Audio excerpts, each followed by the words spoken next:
Chapter 1799. The door finally opened completely, and everything in the inner hall was completely reflected in their sight. The air was filled with a faint, bloody mist, and naturally, there was also the smell of blood. The place where the god lived was not bright, and even looked gloomy. The walls, the floor, and even the pillars of the inner hall were intertwined with roots. They were like blood vessels that were pulsating rhythmically. If one looked carefully, one would find that the source of these roots was actually the blindfolded woman who was sitting upright. It was her feet. Her feet were like tree roots that were rooted on the floor. At this moment, Mayfair almost knelt on the ground when she saw the god. She even knelt down, and her eyes were full of too many information. A shock, doubt, fear. "She doesn't seem to know that you are here," Boss Luo said calmly at this time. "I don't know why he said you instead of we." Mayfair didn't even think carefully about whether this sentence was inappropriate. She just opened her mouth and said subconsciously, I don't seem to feel the breath of the goddess life." Boss Luo thought for a while and said, "You said that you saw the conversation between Captain Malik and the monster in the inner hall." "I'm sure." Mayfair nodded, "But it doesn't seem to be here now." Luochio then asked, "Miss Mayfair, you said that because you saw the monster pretending to be a god, and then it swallowed the sacrifice you sent up the mountain. Can you tell us the specific situation you saw? Logically speaking, if there is nothing, you shouldn't come to the temple, right?" Mayfair looked at the motionless female god in fear and nodded hesitantly. "Yes, except for important days, the people of the tribe are not allowed to enter the temple. But I was actually a trainee of the temple guards." "A trainee? Sorry, I didn't tell you before." Mayfair nodded and said, "At that time, as a trainee, I was sent to the temple and had been receiving training. During that time, I lived in the temple. Of course, as a trainee, I was not allowed to enter many places and could only move within a limited area. Actually, during that period of time, I've always been very obedient. Every day, other than completing the training mission, I would return to my room and never wander off. I'm about to complete the training mission and become an official member of the Guardian Squad. This is a very high honor in the tribe. Because of this, I often couldn't sleep in the days when the training was about to end." Mayfair laughed bitterly. "Perhaps I was too excited at the time. The day before the end of the training, I was unable to fall asleep. My mind was filled with thoughts of the end of the training the next day and being promoted to an official member. I don't know why, but all I wanted to do was go outside. I've thought about it. I've been on the mountain for quite some time, but there are still many places I haven't been to. So," Boss Luo smiled and said, "You broke the rules you've always followed on the last day. I knew that after the second day, I would be able to openly patrol the other parts of the temple." Mayfair sighed, "But at that time, I couldn't control my rebellious impulse. Do you know? I walked alone in those forbidden places. In the darkness of the night, there was a unique charm. I think I won't feel this feeling again after I become an official member." Gradually, I unconsciously avoided the patrolling guards and went deeper and deeper. Finally, I came to the inner temple. "I see light. It's the light that's coming from this door," Mayfair said with a pale face. "I knew this was the place where the gods lived. At that time, I wanted to leave immediately. But at this time, I heard a scream. Then, a figure suddenly fell out of the door." At this moment, Mayfair covered her face with both hands, only revealing her widened eyes. "She's covered in blood. I recognized this child. She was the child I sent up the mountain during the training. I even talked to her. We even encouraged each other. She might live. She was my good friend. She saw me and even reached out her hand to me. She wanted me to save her, but I didn't. I was stunned. My mind was blank, and my strength seemed to have been sucked out. I could only look at Liv like a stone. She was slowly dragged in by something. Then there was her scream. In the end, there was no sound. I ran away. I ran back to my room without a care in the world. The next day," Mayfair said, "the next day, I didn't participate in the final training.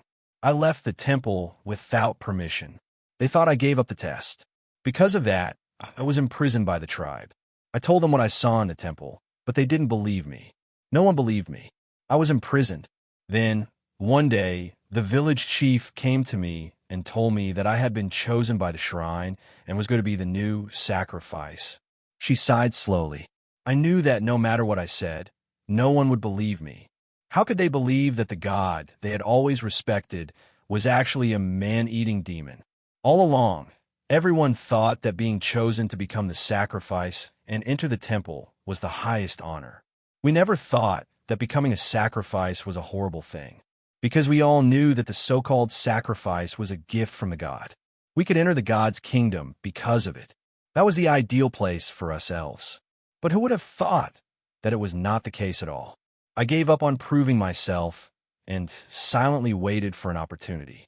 Finally, on the day before I was sent to the temple, which is today that I have been experiencing, I found an opportunity and escaped from the village. Then I escaped into the forest. You know what happened after that. So, you didn't enter the inner temple and see everything clearly. Boss Luo said, then, when you entered the door just now, how could you be sure that she was your god? Because I have seen it. Mayfair said seriously, we were born and grew up. All along, every festival, we would go up the mountain to worship. The god would also appear and pray for us. Thus, we have all seen the god's appearance. Now, seeing her appearance is enough to prove it. A demon must have snuck in here and even made the god look like this. Then, it pretended to be her. Captain Malik must also know about this because he has been looking for fresh food for the demon. These roots must be the demon's curse to the god. No, I have to save her. After saying that, Mayfair walked quickly to the blindfolded woman who was sitting upright. She even easily reached the blindfolded woman and reached out to grab her hand. There's warmth. The god is not dead. Mayfair suddenly shouted in surprise. After saying that, she bent down and intended to carry the female god out of the chair. But at this moment, she seemed to have discovered something and screamed again. Mayfair was so scared that she stepped back and finally tripped over the roots on the ground and fell to the ground. She looked at the god on the chair in horror. Because of her movement, the god's body was no longer dignified. Instead, it was crooked. What did she see? What she saw was the god's back.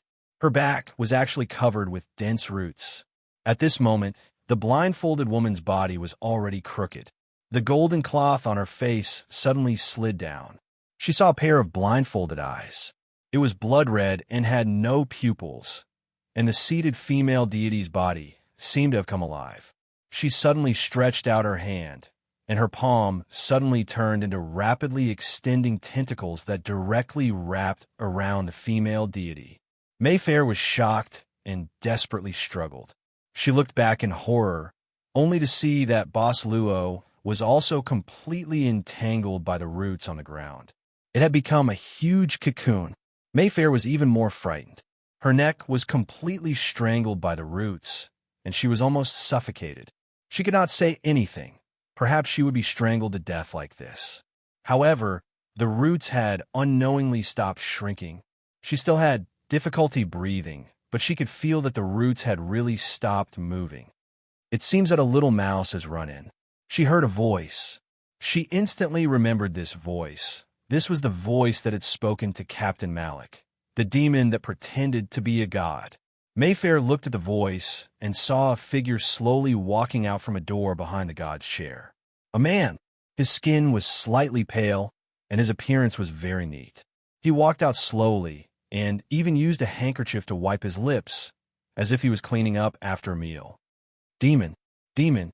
The elf lady squeezed out a voice with difficulty. Demon. The man folded the handkerchief he used to wipe his mouth and hung it on his chest pocket. He opened his arms slightly and said indifferently, "Look at me, compared to the goddess in front of you, who looks more like a monster. It must be you. You're the one who cursed the gods. You made the god become like this." Mayfair was furious. "It's you who has been eating my people. I remember now. It's your smell." The man smiled slowly and said, "You were the child standing outside the door that night. I heard from Malik that after you went down the mountain, you went everywhere and told the elves what you saw. I had no choice but to let you become the chosen one. I heard that you have escaped. Why did you come back? Isn't it good to leave? Of course, I don't mind you coming to me." As he spoke, the man slowly walked up to Mayfair. He reached out his hand and gently touched Mayfair's cheek. He smiled and said, "I think you must taste pretty good. It's a pity that I've only just had my fill. Although the taste isn't that great. But it's all right. I can wait for the next meal." "You, don't touch." Mayfair didn't finish her words. The roots wrapped around her instantly climbed up and directly sealed her mouth. The man then looked at the other person in the inner hall. Boss Luo, who had been wrapped into a big cocoon behind Mayfair. He slowly walked over and said with a smile, "You know what we're going to eat next. I wonder what the next meal will be. I'm really looking forward to it. This feeling of knowing what's going to be revealed is really exciting."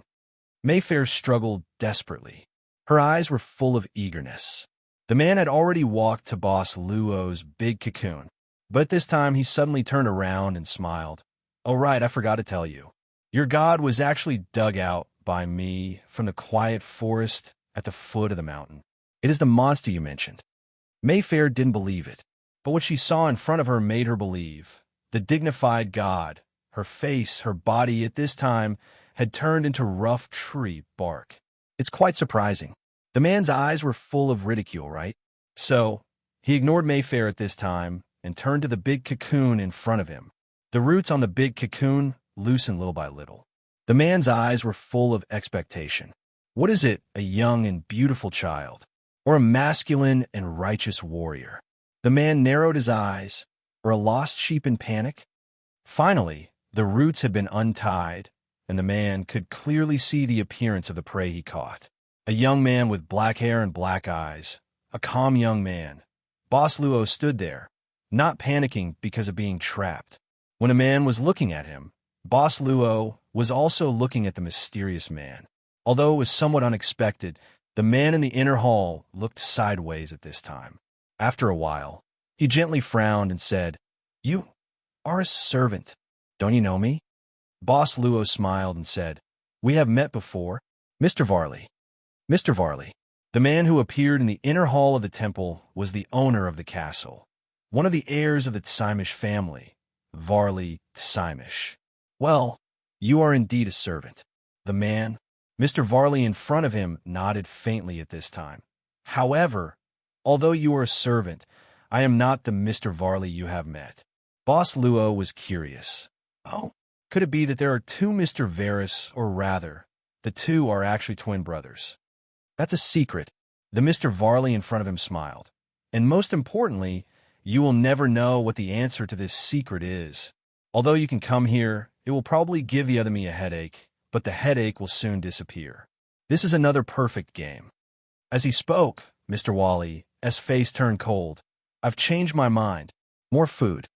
As soon as he raised his hand, the intertwined roots in the inner hull shot out in an instant. They were extremely sharp, as if they could pierce through everything. In the blink of an eye, hundreds of roots had directly pierced Boss Luo's body. But at this moment, these sharp roots actually started to bend. It was as if they weren't stabbing into soft skin, but rather hard metal. "You?" Mr. Varley was startled. Immediately, Boss Luo's body flashed with colorful brilliance, and a set of radiant sun-like armor directly covered his whole body. And that big, holy light sword. This set and this sword are... Mr. Varley was shocked and subconsciously took 2 steps back. He suddenly felt very anxious. Hashtag, hashtag, hashtag, hashtag, hashtag PS. As usual. Chapter 1800. Everyone had a sense of anxiety, but some people were born with a strong sense of anxiety. Mr. Wally knew that he was that type of person, a vampire. He didn't want to, but he had no choice. He could only cover up his innate awakening with a calm look. In short, he was as calm as an old dog on the outside, but he was flustered inside.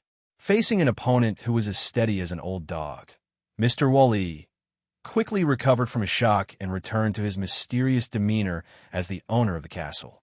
Many years ago, there was a lucky follower who also obtained this set of equipment, which always surprised me. Mr. Wally stood with his hands behind his back, and this accident appeared again today, which really surprised me. "I heard about this from Miss Tina," Boss Luo said casually. "It seems to be a Mr. Bohemia." "Tina?" Mr. Wally was quite curious. "Oh, It seems that my servant also participated in this game. So, besides Tina, who else is there? I think there must be my steward. He's always in the castle. Boss Luo said indifferently. It seems that Mr. Wally here can't get the information from the outside. I'm curious, is Mr. Wally here also a servant? Of course. Mr. Wally smiled mysteriously. Except for the servant identity, it is impossible for other identities to enter chessboard from the outside. Do you think I'm telling the truth or lying? It's stable. If this continues, it'll definitely be stable. Then I think only servants can enter chessboard. Boss Luo nodded. Since Mr. Wally here is also a servant, let's duel. Boss Luo drew his sword directly. Mr. Wally's neat mustache couldn't help but twitch twice, and then he said indifferently, "Don't worry, it's rare for you to come to this temple. Don't you want to find out why I'm here, and why there's another me outside?" Boss Luo was surprised. "Mr. Wally, didn't you say that it's a secret? You don't want to say it. So, there's nothing to say, just do it." "Did I say that?" Mr. Wally was stunned at this time, and then he shook his head as if he didn't say that. "Damn, I really did say that. Just now." "Oh, I did say that, but that's only because—" Instantly, Mr. Wally's face changed slightly. "Why did you do it?" He saw a huge arc of light coming straight at him. This was Holy Light Slash, the special skill of the Holy Light Sword. He knew that, and he used it himself. He used it to kill small monsters, and it was as easy as cutting grass. However, time didn't allow him to let his imagination run wild. Facing the powerful Holy Light Slash, Mr. Wally reacted quickly. He summoned the roots in the palace and blocked in front of him. At the same time, he even directly tore off a necklace hanging on his neck, and then a thick barrier of clear light appeared in front of him. The arc-shaped sword light instantly cut through the roots, and then slashed at the barrier. Under the fierce collision, the barrier was instantly shattered. Even the necklace on Mr. Varley's hand was directly shattered. How can the Holy Light Sword be so powerful? Mr. Wally looked at the broken necklace in his palm in disbelief. "My Rose Goddess Sai, what is your profession level of the Holy Light Knight?" "Now," Boss Luo paused and said, looking at the progress bar, "it should be almost level 99. Mr. Wally suddenly became pale. "How long have you been playing this game?" "Level 99? You've been playing for 10 days? It should be about 6 hours outside," Boss Luo said, and another Holy Light Sword was released. This time, Mr. Wally was shocked and directly threw out a ring. This time, the ring was directly cut into pieces, but it also successfully offset the power of the Holy Light Sword. He screamed, "Impossible! It's only been 6 hours. How can your level increase to this level? Unless you have the Bounce Experience card function card?" It seems that Mr. Wally is really familiar with function cards. Boss Luo nodded. "My master did draw this function card. It should be during the 3rd round. What is that guy doing outside?"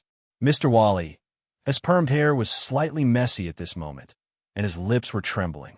Obviously, he was extremely angry. "Am I the master of chessboard? Or is he the master? What a rebellious chessboard!" Without time to think, the 3rd Holy Light Sword was released again. In a hurry, Mr. Wally didn't throw anything this time, but he rolled on the ground very inelegantly to avoid it. The huge arc-shaped sword directly slashed on the wall of the inner hall at this time, cutting off the roots that clung to the wall, but unexpectedly, it didn't break the wall. On the wall, only a faint white mark was left. Luochio was a little surprised, but he still waved the Holy Light Sword again. Wait a minute. Stop." Unexpectedly, Mr. Wally quickly got up and screamed, "I'm not fighting anymore. Even if you kill me, it's useless. My identity here is not a servant." The sword of the Great Holy Light had indeed stopped at this moment. Boss Luo put away the sword and smiled. "Mr. Wally, are you going to share your secret with me now?" "Why do you say it's so elegant to share?" Mr. Wally said with a fake smile. "I'm indeed not a servant. There's a very special place in this game. Once a servant enters, no matter what he does, he will leave traces in the world of chessboard. If the same servant enters the game many times, he will be able to quickly become stronger through the inheritance obtained last time. Oh, I know this. Boss Luo nodded. Second round inheritance. Mr. Wally nodded. I'm the trace left behind. It's a legend. That's why I can win chessboard every time. So, Boss Luo thought for a while and said, every time you drive your followers to Roaring Forest, it's because you want to get the inheritance that can make them become stronger quickly? Almost. Mr. Wally nodded again and immediately said, but in fact, it's a necessary item to pass the level. But in fact, even if you kill me, this item won't be dropped. Boss Luo fell into deep thought. Seeing this, Mr. Wally slowly said, although you won't get any benefits from killing me, I can give you an item to give to me. However, I can give you the items that will allow you to successfully clear the game and bring out the items that you want. Boss Luo smiled and said, if I win, then wouldn't the people outside lose and be punished by the punishment roulette? Mr. Wally quickly said, this is very simple. As long as you team up with my servant outside, the problem will naturally be solved. How about it? This is a win-win situation. Not only will I avoid the punishment, but you can also take away the good things here. Even in the future, I can share this treasure with you. We can cooperate and get enough benefits from chessboard. What's the item to pass the level? Boss Luo suddenly asked. Mr. Wally said, it's a plant. When it blossoms, it will release a special smell. Only this smell can make the gatekeeper fall into a depressed state. Without this special flower, there is no way to defeat the gatekeeper. And this flower can only be planted in this elf temple. So in order to ensure that you can pass the game later, you must always guard this flower. Boss Luo nodded and said, but as a vampire, you need to eat blood, so you need to constantly let the elves of the elf tribe send you sacrifice as food, right? Although I cannot suck blood for a long time, Mr. Wally said indifferently, I can't always suppress my nature. Besides, it's just a creature in the world of chessboard. It's not a big deal. Speaking of it, perhaps because of the environmental factors, the blood of these elves is not polluted at all. The purity is much higher than the high-quality crops in the clan farm. Also, they have their own belief in the gods. Speaking of which, I'm still a little reluctant to leave here. Boss Luo was still silent. Mr. Wally opened his hands and said, well, it's not something to think about. Smart people can easily get the answer. Perhaps you still don't know how many treasures this chessboard contains, Mr. Wally. Boss Luo suddenly interrupted him. Do you know the situation of Ms. Mayfair? Mayfair? Mr. Wally was stopped and looked at Mayfair subconsciously. At this moment, because of Boss Luo's holy light slash, Mayfair had already escaped, but she fell to the ground and was motionless as if she had fainted. You mean this female elf? Mr. Wally said carelessly. Isn't she just someone who was supposed to be my food, but she ran away and then came to me on her own accord? What's so special about her? If you like her, I'll give her to you. So you don't know about Ms. Mayfair. Boss Luo muttered. You don't even know about yourself. What do you mean by myself? Mr. Wally was stunned. Shortly after, he felt an intense pain that he had never felt before. A sharp blade had actually pierced through his back at this moment. It was at his heart. Mr. Wally looked down at the sharp blade that pierced through his chest in disbelief. He turned around. What he saw was Mayfair, who should have fainted on the ground. She was Ms. Elf. You're surprised, aren't you? I only closed my eyes. I didn't lose consciousness. The elf lady spoke with unprecedented anger. Die. You are a demon who toyed with my people and killed so many of them. HHH. Mr. Wally touched the blood flowing out of his chest and felt the sharp pain caused by the sharp blade. He opened his mouth and his cheeks twitched a few times. Mayfair pulled out the sharp blade abruptly. Mr. Wally staggered forward 2 steps and then knelt on the ground. Then he fell down. When he died, his eyes were still wide open as if he wanted to say something. Clank! The sharp blade fell from Mayfair's hand to the ground with a loud sound. She knelt on the ground absent-mindedly. I killed him. I killed him. I killed this demon.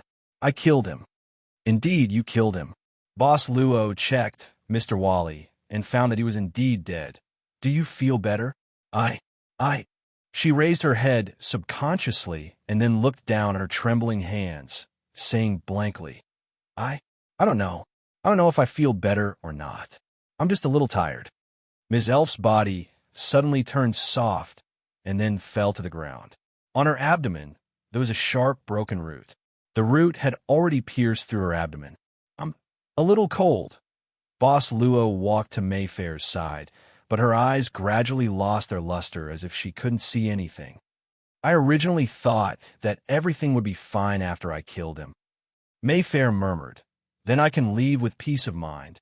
I can go to the outside world to do so many things, to buy those delicious candies that you said are everywhere. Really sweet, very sweet. I can remember their taste forever. No need to forget. I don't think I can wait any longer. Today, I can finally pass. It's so good. Are you still there? Are you still there? Why can't I see you? I'm still here, Luochio said softly. I'm beside you, looking at you. I see. Mayfair showed a slight smile on her face, and her absent-minded eyes gradually closed. Then, a large number of black patterns began to spread from her forehead and then bloomed. Then, shadow-like arms wrapped around her body. What happened? In the banquet hall of the castle, Ms. Gonglina's voice suddenly sounded, because she found that the circle of light on the roaring forest on the chessboard suddenly disappeared, and the servant cards of Ms. Maid's team suddenly disappeared and then reappeared. But the place where they appeared became the starting point when they originally entered the roaring forest. Hashtag. Chapter 1801. Strange, how did we? Miss Maid suddenly made a puzzled voice. In addition to Dr. Gores and Sneeve, she also saw the temporary team leader, Boss Luo, but in fact they were separated in the thick fog of the trial a moment ago.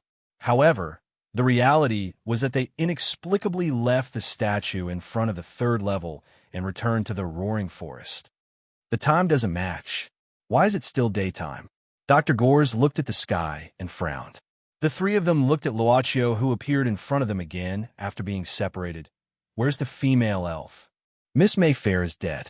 Boss Luo said slowly. To be precise, Miss Mayfair is dead. She's dead? Sneeve frowned subconsciously. How could she be dead? We were still in the trial. She's dead? Then we came back here, which means, if we walk a little further, we'll probably know something, Boss Luo said after thinking for a while. Everyone's face slightly froze, and they didn't speak. They even felt a little strange. If their memories weren't messed up, except for the temporary team leader, the three of them should still be trapped in the third level of the trial. We did walk through this path. Dr. Gores thought at this moment and said, when we first met Mayfair, I have some impression of this tree. As he said, Dr. Gores quickly pushed aside some short shrubs that were as tall as a person and passed through. When everyone passed through one by one, they saw that Dr. Gores was already stunned in front of them. Soon, they understood why Dr. Gores was stunned. Mayfair, you and the adventure team met an injured, mysterious woman in the forest. Do you choose to treat her? At the same time, everyone in the adventure team heard the prompt from the chessboard again, but it was up to the master to decide whether to help or not.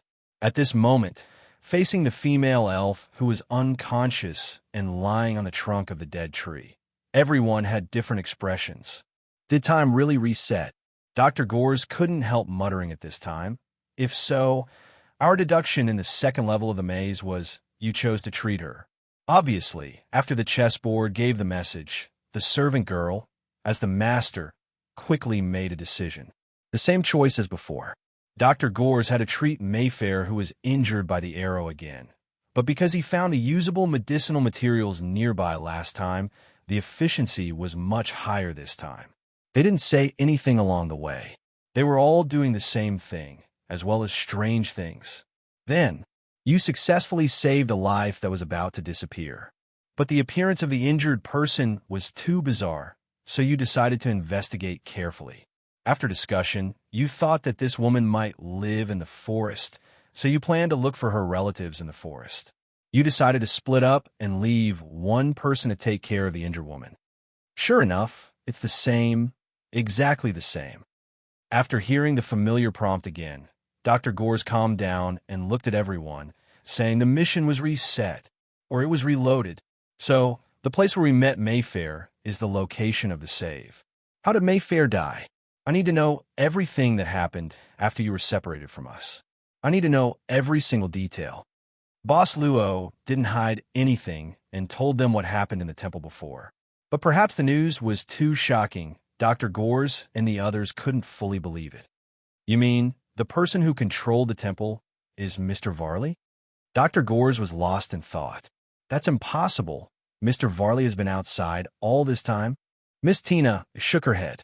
Varley is here. Varley is here? It was Mr. Sneeve. Boss Luo said indifferently. This is what I encountered before.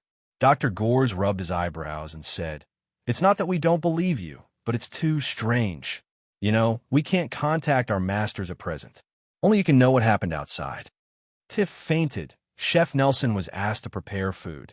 As for Mr. Sneeve's partner, Blackhound, he couldn't speak human language. That was to say, for Dr. Gores and the others, Boss Luo completely controlled their reception to the outside world. In fact, I can't contact my master now. Boss Luo shook his head and said, You can't use any of the methods given by the chessboard. They were silent again, and their eyes fell on Boss Luo. The original simple plot that they just needed to follow Boss Luo all the way seemed to be a little different from this moment on. They found that they couldn't simply believe what Boss Luo said. What should we do now? Mr. Sneeve suddenly looked at Dr. Gores and frowned. Once, whether we want it or not. Dr. Gores said in a deep voice, According to the chessboard, we can only do it once, right? Mayfair is dead, and everything is back to square one. It seems that what we need to do is to make sure that she doesn't die. Dr. Gores said and walked directly to Mayfair. He used the herbs in his hand to grind another kind of medicine and fed it to the elf lady. What is this? Boss Luo couldn't help but ask curiously. A temporary medicine that can make people sleep soundly. Dr. Gores said indifferently, I need to figure out under what circumstances her time will be reset, whether she can't survive today. Doctor, are you planning to let her sleep until the end of the day? The maid seemed to have understood what was going on. Dr. Gores nodded and immediately said, Now, we need to find a place to survive today. Do you have any other suggestions? Mr. Sneeve thought for a while and shook his head. Boss Luo said that they could give it a try. The game should be like this. After encountering a difficult problem, then start to think of a way to overcome it. If you play a game that can be defeated all the way, you'll get bored of it, right? What happened? In the banquet hall of the castle, Ms. Gong Lina's voice suddenly sounded, because she found that the circle of light on the roaring forest on the chessboard suddenly disappeared, and the servant cards of Ms. Maid's team suddenly disappeared and then reappeared. But the place where they reappeared became the starting point when they originally entered the roaring forest. At this time, it was Ms. Maid's turn to throw action points. She had actually thrown action points for several rounds, but because the team was caught in the mission and couldn't move, the points had been saved. But this time, when Miss Maid was about to pick up the dice moved away, skipped her, and went to the next master butler who was going to throw his action points. Oh, did I encounter a punishment that forbids action? Ms. Maid looked at Mr. Varley at this time. Mr. Varley smiled faintly at this time. There is such a situation, but it rarely happens. Generally, it only appears in a particularly important or very special mission environment. Then it will be forbidden to throw action points. Ms. Maid chuckled and said, In this way, it seems that I will lose a lot of points.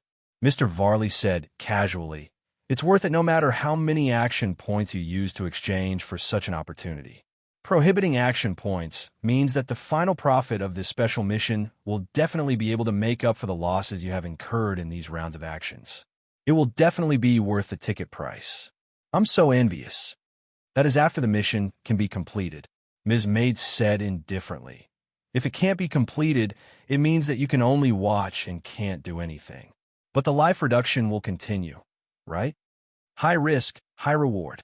Mr. Varley waved his hand, then took the dice from the butler who had just finished throwing. I said, It is worth it no matter how many action points are used. Oh, it's 5 points again. Due to the previous use of the function card to jump directly to the roaring forest, this time the 5 action points were enough for Mr. Varley's servant to go deeper into the roaring forest. But this time, Mr. Varley did not direct his servant to intercept Boss Luo like before. Instead, he let Cade wryly approach the butler's servant, Nan Xiaonan. Each round of action points ended with Mr. Varley. Then it was a new round of life reduction points. At this time, the dice were handed to Ms. Gong Lina. At this time, Tang Tianlin, the only servant who did not move in the roaring forest, was currently near the center of the chessboard. The mark there was King City. Mr. Nelson seems to have been out for a while. Ms. May put on new gloves at this time, picked up the dice, and threw the life reduction points. Next to her, there was already a pile of discarded white gloves. Miss Simisai didn't even have the urge to roll her eyes. High-end food often needs to be cooked patiently. Mr. Varley smiled and said, "I believe Mr. Nelson will definitely serve us an unforgettable meal." Having said that, the butler looked at the ghoul bodyguards waiting on the side. The two ghoul bodyguards immediately understood and stood up. "Let's go to the kitchen." Mr. Varley looked straight at all the movements of the chessboard and waved his hand without looking back, indicating that he agreed. Mr. Varley, who looked as calm as an old dog, felt a strong sense of anxiety at this time. Did they find the inside of the temple? But it didn't matter. They should not find a way to clear the level. At this time, Mr. Varley suddenly said, "Lisa, team up with me later." "Yes, sir." The butler of the castle bowed at this time, but the butler was puzzled at this time. He found that his servant didn't seem to listen to him. Well, did I just ask her to go in this direction? Next to the bonfire, time passed little by little. This was an ordinary cave in the roaring forest. They didn't follow the instructions of the chessboard to explore the surroundings separately. Instead, they directly moved Mayfair, who was unconscious after being fed the medicine, and began to wait. Dr. Gores calculated the time at this time, looked at everyone, and said, "It should be midnight soon. Today will be over soon. The situation of this elf lady will probably be clearer." Mr. Gores seems to be quite familiar with the herbs here. Boss Luo suddenly said at this time, "The herbs collected from the forest can make Miss Mayfair sleep until now." Dr. Gores said casually, "Mr. Varley used to bring out a lot of plants from the chessboard. Most of them were given to me for research." "That's also very good." Boss Luo smiled. Ms. Gores said with a trace of pride, "You may not know, but Dr. Gores is actually a very good secret pharmacist with the title of Ghost Medicines Gores." "That's really good." Boss Luo nodded. Dr. Gores waved his hand and said, "It's nothing. The secret pharmacist is just a part-time job for fun. My main profession is still a doctor. However, as everyone knows, a doctor needs to know how to use medicine. I just learned a little more about pharmacology. My title and whatnot were all spread by outsiders. I didn't take it seriously. It's not easy. Finally, I can pretend in front of this guy." Boss Luo smiled and said, "By the way, you were still in the third level of the trial. Did anything special happen in the third level?" Dr. Gores's expression changed slightly. Not only him, but Mr. Sneeve and Tina's expressions also became a little unnatural at this time. "She changed," Mr. Sneeve suddenly said at this time. They all looked over and saw that a strange black pattern had suddenly appeared on Mayfair's forehead. The pattern began to spread all over her body, and after it bloomed, it actually grew many shadow arms. It was the first time for the doctors and others to see this strange scene. They were all surprised and opened their mouths slightly. In this way, they watched Mayfair being wrapped by these shadow arms and then sinking into the darkness bit by bit. Everything in front of them suddenly spun and disappeared. When their vision recovered, they saw that the mottled sunlight had become dim after filtering through layers of leaves and falling on the soil full of rotten leaves. They returned to the original place again. "Everyone," Dr. Gores took a deep breath at this time and said seriously, "It seems that we're really trapped in this time loop. Hashtag, hashtag, hashtag, hashtag, hashtag PS. As usual." Chapter 1802. They had already verified that if they didn't do anything, they would just let Mayfair sleep until a day's time was up, and it would return to the original time again. Although it was difficult to accept, they had to be clear about one thing. If they couldn't solve this kind of reincarnation, they were likely to be trapped in this period of time. So, The next step is the second verification. Dr. Gores looked at Mayfair, who was also unconscious after being injured by an arrow, and said indifferently, "Let's see if once she dies, time will go back again." Boss Luo suddenly said at this time, "Mr. Gores, are you going to directly end Miss Mayfair's life?" Dr. Gores shrugged and said, "It's just an experiment. If time goes back, she didn't die at all. If time doesn't go back, it means that we have broken this curse. This may not be able to get the reward behind this event, but it's better than being trapped in this period of time. Why? You can't bear to kill her. She's just a creature in the game. It has nothing to do with us." Luocchio looked at Sneeve and Miss Tina. He found that the two had no intention of opposing at this time. Obviously, they acquiesced to Dr. Gores' statement. However, Boss Luo said, "I have already said that the time of her previous death has been reversed. There is no need to test it again." "That's just what you said." Dr. Gores shook his head and said, "Some theories need to be verified by yourself. You don't have to do it. I can do it. It's very simple. Just cut her neck, and you can get the result." Luocchio shook his head at this time. "I don't agree." Dr. Gores opened his mouth in surprise. He knew that the temporary captain was the strongest in the team, and he was so strong that he could defeat Mr. Varley's servant. He didn't want to have a bad relationship with him. Masters could form a team, and masters could also disband the team. There was no rule that said that servants who had formed a team could not fight each other. This was a rule that wasn't clearly stated, and one had to figure it out on their own. Perhaps it was because this was the first time the other party had played this game, and because of his empiricism, he subconsciously thought that after forming a party, they would be a community and did not think in this direction. Or perhaps he had already thought of this point, but if you end up like this, how am I supposed to get out of this? "Then let's not kill him," Mr. Sneeve said indifferently. "If killing her can remove the curse, then this incident is meaningless. Now that we know that even if we don't do anything, once today is over, time will immediately reverse. In other words, we have to find a solution before the end of today. So, let's follow chessboard, instructions, and explore the forest separately. Maybe there's a plot that we haven't encountered yet." "Old Sneeve, do you have a new idea?" Dr. Gores saw that there was a way out, so he naturally took it. "A little." Mr. Sneeve nodded and said, "You see, the first time I entered Roaring Forest, I directly brought Mayfair back to the tribe and handed her to her people. Previously, we avoided her clansmen and sneaked into the tribe. We also found out about the time reversal. Clearly, different methods and choices in this matter can lead us to different information. Why don't we know that Mayfair has been reversing time? That's because we know too little about this incident. So, what we have to do now is to collect as much information as possible." Dr. Gores thought for a while and said, "That is to say, we have to carry out a variety of operations. This is a huge project. I hope we won't become crazy again and again. However, since there is a change, let's make some adjustments." Dr. Gores looked at everyone at this time. "At the beginning, I took care of Mayfair, and then you explored.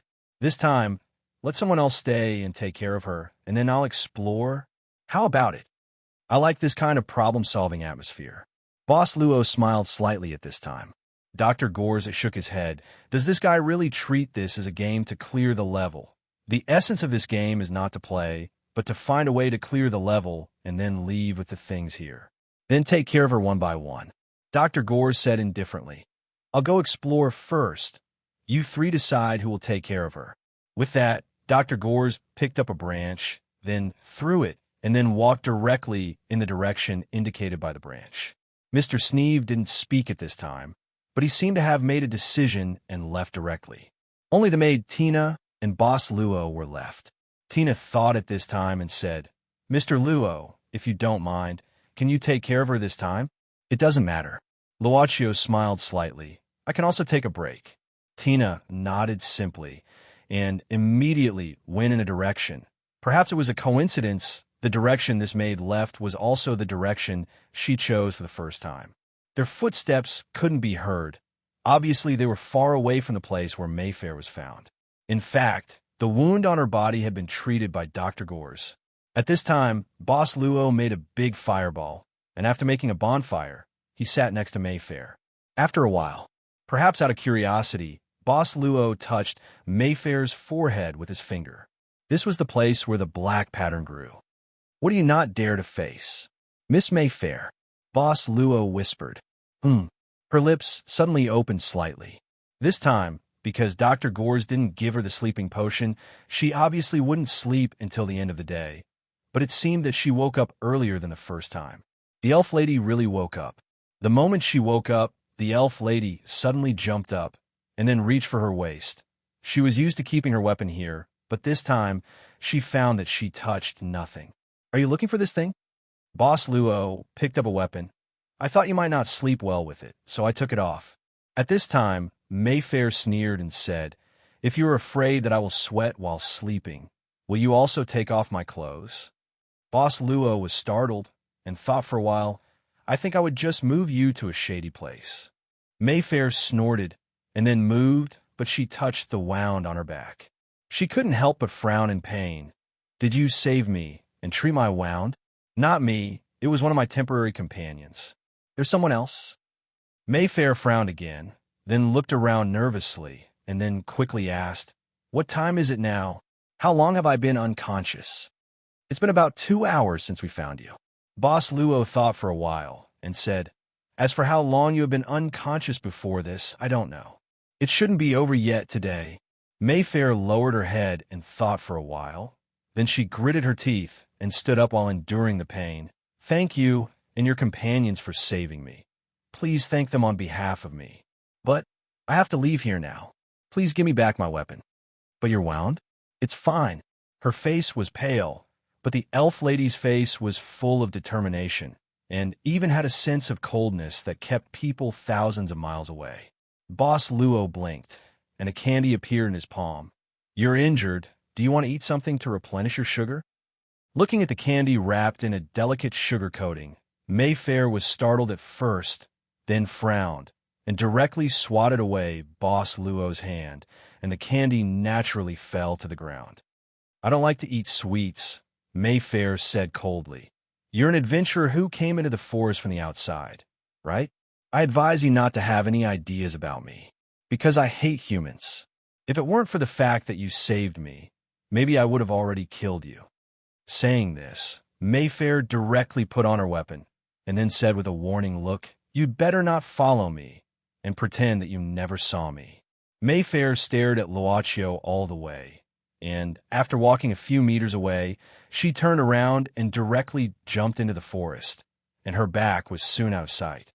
Boss Luo looked at the candy on the ground and said to himself, "It seems that it's not the same one." At this moment, Sneeve, Dr. Gores, and even Tina, none of them came back. At this moment, a small light suddenly floated from the forest and quickly came to Boss Luo's side. It floated up and down as if it was joyful and also seemed to be telling something. "You found me again." Boss Luo smiled slightly. He was moving quickly in the dense forest, and his eyes were full of eagerness, even sweating. Mr. Sneeve. He seemed to be looking for something. In fact, he had been walking back and forth in this area for a long time. Why is there nothing? He didn't know how many times Mr. Snaff stopped under a big tree. The first guard had a sword wound left by Gerald, and the second, Maze, also had a mark left by him. Mr. Sneeve muttered at this time, "This is the place where you were killed by Wally's servant. Didn't you leave anything?" Bang! Mr. Sneeve suddenly punched the big tree, and the leaves shook. He couldn't help but recall the question he heard in front of the statue in the 3rd level of the Road to Trials. "No, I didn't." He roared and pounded the tree trunk in front of him crazily until his fists were badly mangled. Panting, he held onto the tree trunk and stopped. "I didn't." He powerlessly slid to the ground, and his eyes gradually lost focus. He only felt as if there was a pulling force that kept pulling him down into the abyss. Suddenly, he stopped. Light and shadow around him changed, and then Ma Long fell asleep. He was actually in the middle of a bustling market. Mr. Snaff looked at the bustling streets in disbelief. This was the town that he had stayed in for a few decades ago, the day before he and his companions from the demon hunting squad set off for the ancient castle. Mr. Sneeve suddenly shuddered He instantly knocked away the pedestrians on the road and hurriedly ran on the street. Soon, he had already arrived in front of a hotel. He recklessly opened the door of the hotel directly. Such a rude behavior unexpectedly didn't attract the attention of the people in the hotel lobby. Finally, he ran to the upstairs of the hotel. Mr. Sneeve panicked in the corridor. Finally, he saw a mature and beautiful intellectual woman who was carrying a basket with clothes, slowly walking down the stairs. Lenny. The moment Mr. Sneeve saw the woman, his eyes couldn't help but brighten, and he even instinctively rushed to the woman, wanting to hug her. However, at the moment of hugging, he didn't feel anything. The woman wore a smile on her face and directly passed through his body. Mr. Sneeve rushed into the air. He quickly turned back and saw the woman carrying the basket walking to the room in front of him, and his face couldn't help but slightly change. "No, Lenny, no, don't knock on the door. Don't enter this room. Don't open the door. Please don't open the door. I beg you." At this moment, Mr. Sneeve actually screamed at the top of his lungs and even hurriedly rushed to the woman carrying the basket. But this time he passed through her body. He couldn't make any contact with her at all. "Sneeve, I've helped you take the clothes and also sewed your." "What are you doing?" "Sneeve, this is mine. You actually disgusting." "No, I'm not." The moment the woman opened the door, Mr. Sneeve, who was lying on the ground, suddenly turned pale. His lips couldn't help but tremble, and his mind was blank, looking at everything in the room in a daze. In the room, he saw a young guy, who was now looking at the door with a frightened face. He was holding a woman's underwear in one hand, and his other hand had already reached into his trousers. "Rush!" Mr. Sneeve at this time shouted angrily and desperately rushed into the door. "How can you be so ugly? How can you? How can you?" Ferocious, remorseful, and even vicious, these flashed across the old Sneeve's face for a moment. He wanted to strangle the young man who was sitting on the bed blankly with his own hands. But in the end, he found that he was just strangling the trunk of a big tree. This was still the roaring forest, a place close to the forbidden area. For a moment, he powerlessly sat on the ground, holding his head in pain, and forcefully hit the trunk in front of him. His head was broken and bleeding. How could I have forgotten that? I used to have such an ugly side to me? Hashtag, hashtag, hashtag, hashtag, hashtag PS 73/84. Chapter 1803. In front of the entrance to the cave leading to the elf tribe. A few male elves from the elf tribe walked out quickly. After whispering something, they began to disperse and leave. After they left, a hidden figure quickly walked out and entered the cave. Dr. Gorse. He quickly came to the wall that could only be opened with the special power of the elf tribe. Sneeve said that even if he secretly learned the words that Mayfair carved on the wall, without the power of the elf tribe, he still couldn't open the passage to the elf tribe. But Dr. Gorse didn't think so. He said that since he was already trapped in today, he should try any method. At this time, Dr. Gorse used his finger to draw on the wall. Relying on his memory, he began to carve the words written by Mayfair. However, he did not carve it so simply. Before carving, he put his finger into a small bottle and dipped it into a blood-red liquid, fresh blood. This was Mayfair's blood. As a doctor, when he removed the arrow from Mayfair's body, he had enough time and opportunity to get some of the elf lady's blood. As a vampire, Dr. Gorse knew very well that most of the power of non-human creatures came from their blood. Blood was generally believed to contain unknown power. At this time, the finger that was stained with the elf lady's blood slowly drew a complicated symbol on the wall. In fact, he had only seen Mayfair draw it once, but he had already memorized it. His memory was actually very good, as he said. In the secret medicine course, there were tens of thousands of characteristics and uses of materials. As a secret medicine master, the first thing to train was his memory. Only then could he quickly find what he needed among the complicated materials. Suddenly, a faint light appeared on the wall. Dr. Gorse narrowed his eyes and chuckled. "It's really effective." When the passage opened, Dr. Gorse stepped into the passage without hesitation and came to the special space where the elf tribe was located. What greeted his eyes was still the quiet forest composed of sleeping trees. As a matter of fact, If he wanted to prove that the temporary captain wasn't lying, all he needed to do was to go to the temple and take a look at the real Mr. Wally. Dr. Gores quickly bypassed the quiet forest and headed towards the hill where the temple was located. As for this time, he did not plan to walk the trial path again. Previously, Mayfair had taken the trial path because he didn't want to have a direct confrontation with the temple's guards. Secondly, Sneeve had said that it would be relatively easy for him to pass the trial path, so he had agreed. But he hadn't expected that so many things would happen on the trial path. This time, without the troublesome elf Mayfair and Sneeve, Dr. Gores naturally had nothing to worry about. Would he have a conflict with the temple guards on the way? He didn't know if killing the temple guards here would give him a lot of experience points. However, in any case, it was always more convenient for him to act alone. Thinking of this, Dr. Gores suddenly felt a sense of relief. "Mr. Gores, you are here too." Then, the doctor subconsciously shook his head, thinking that he might be too tired to actually have auditory hallucinations here. Bah! This was clearly the quiet forest, so quiet that even the sound of falling leaves could be heard. "Why are you here?"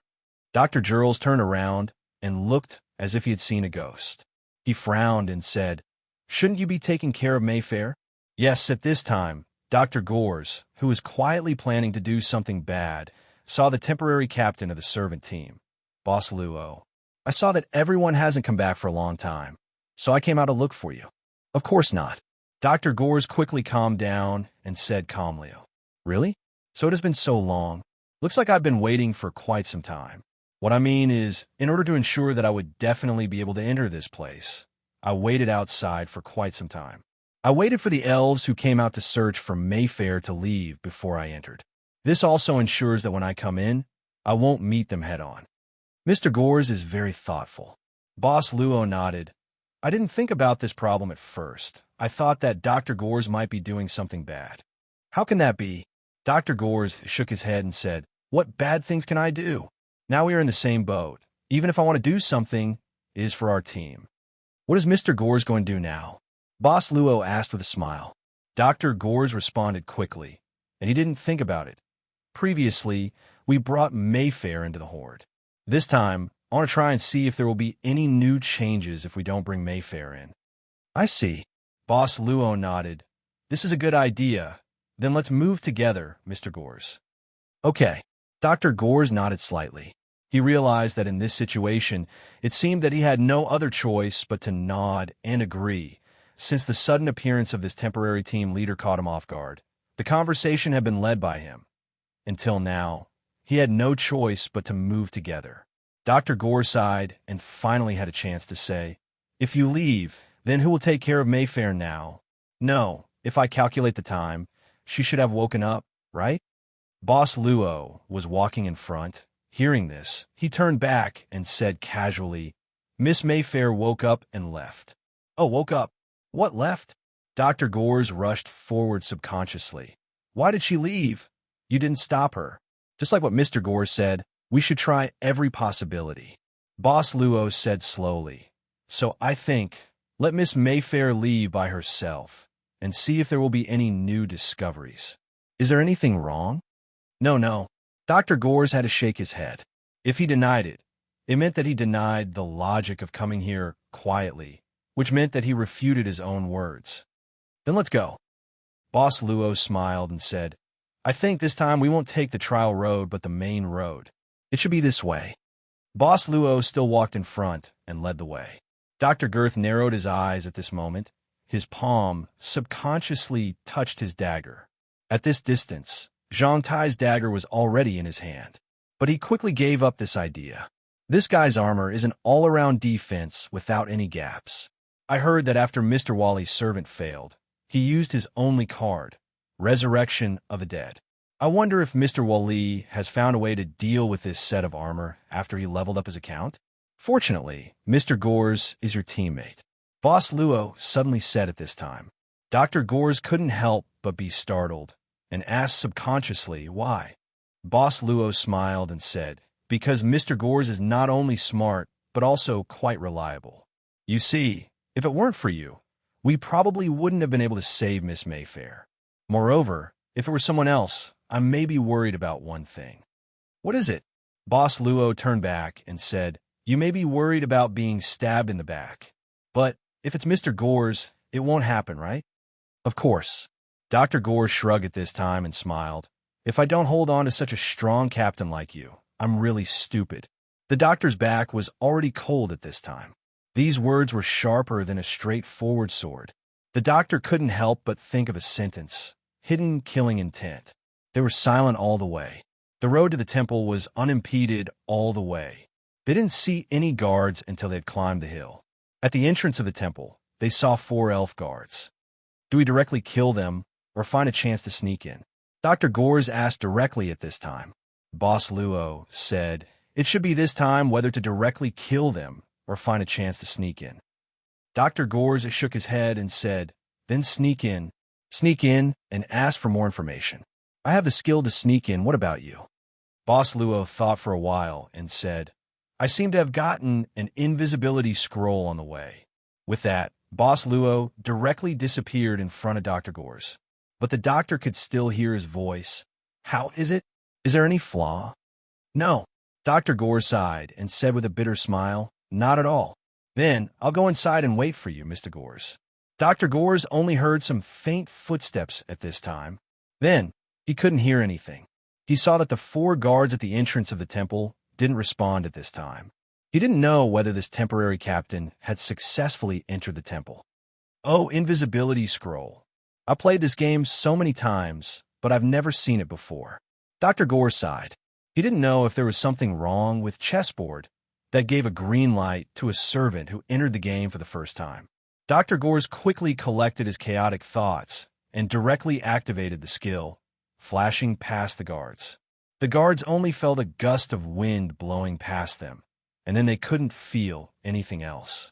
After entering the temple, Dr. Gores' skill began to cool down, and he appeared again. He looked around vigilantly, but there was no one around. He couldn't help but ask tentatively, Are you here? I'm here, on your left, Mr. Gores. Dr. Gores' heart suddenly contracted. He calmed down and nodded again. Mr. Gores, you can go. I'll follow you. This scroll seems to be a one-time use, so I plan to keep it up. It's a bit exciting to think about it. If Mr. Gores encounters an enemy or is in danger, and I suddenly appear, I'll definitely scare the enemy. Maybe I can even turn the situation around. I'm now one of your trump cards, Mr. Gores. I don't know if the enemy will be scared or not, but I'm almost scared to death now, okay? He just wanted to kill him and planned to stab him in the back. Not long after, he could only let this guy follow him in stealth mode. Dr. Gores, who was a little scared, couldn't help but move forward cautiously. However, most of the attention was actually on him, which made him feel very uneasy. Who is it? At this moment, a figure flashed past. The newcomer was holding an exquisite sword, and his equipment was obviously better than the guards of the temple. Dr. Gores frowned subconsciously. He didn't expect to be exposed so soon after entering the temple. His reaction was also very fast. He took out the dagger in his hand and attacked first.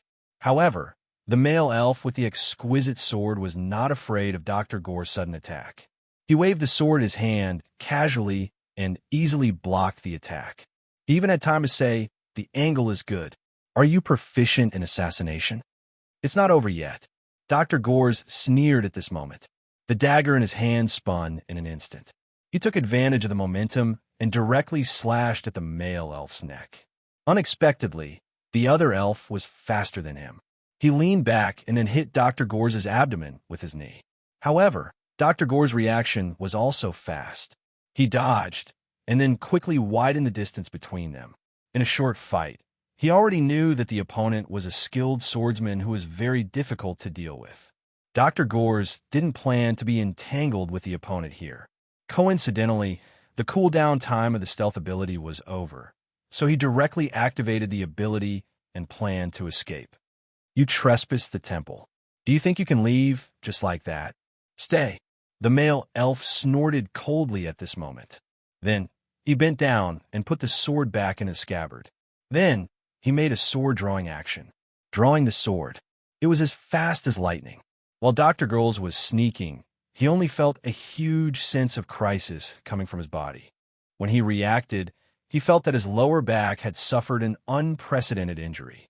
His whole body was slammed against the wall, and his body sank into it. He felt as if all the bones in his body were broken. Suddenly, he was grabbed by the back of his neck and pulled out from the wall. Then he felt a sharp pain in his shoulders again. It turned out that the male elf quickly pierced through Dr. Gorza's left and right shoulders with his sword, directly abolishing his combat ability. Almost at the same time, what happened?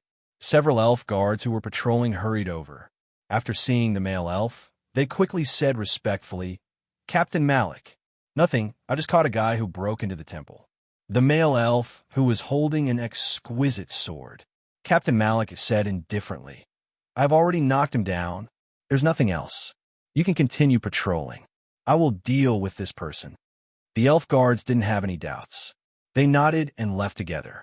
At this time, Captain Malik looked at Dr. Gores, who had lost the ability to resist, and said, "Although I'm not very clear about your origin, it just so happens that it's you." At this time, the doctor was paralyzed on the ground, like a lamb waiting to be slaughtered. He looked at the male elf, who was looking down at him. In addition to the shock on his face, there was more doubt. He said that he would always be by my side, that he would hide his trump card, that he would secretly take action and then turn the tables. Where is he? Where did he go? Liar. F***CK. F***CK. F***CK. Chapter 1804. Captain Malik tied Dr. Gores up and left immediately after making sure that he couldn't struggle. Dr. Gores could vaguely hear Captain Malik's voice. He was commanding some guards who were patrolling nearby. "I know you're here. Don't pretend to be dead," the doctor said in a low voice. "Yes, I'm here." Dr. Gores gritted his teeth and said, "Why didn't you help when Malik attacked me? Did you forget what you said before?" "Mr. Gores, don't you think it's a good opportunity now?"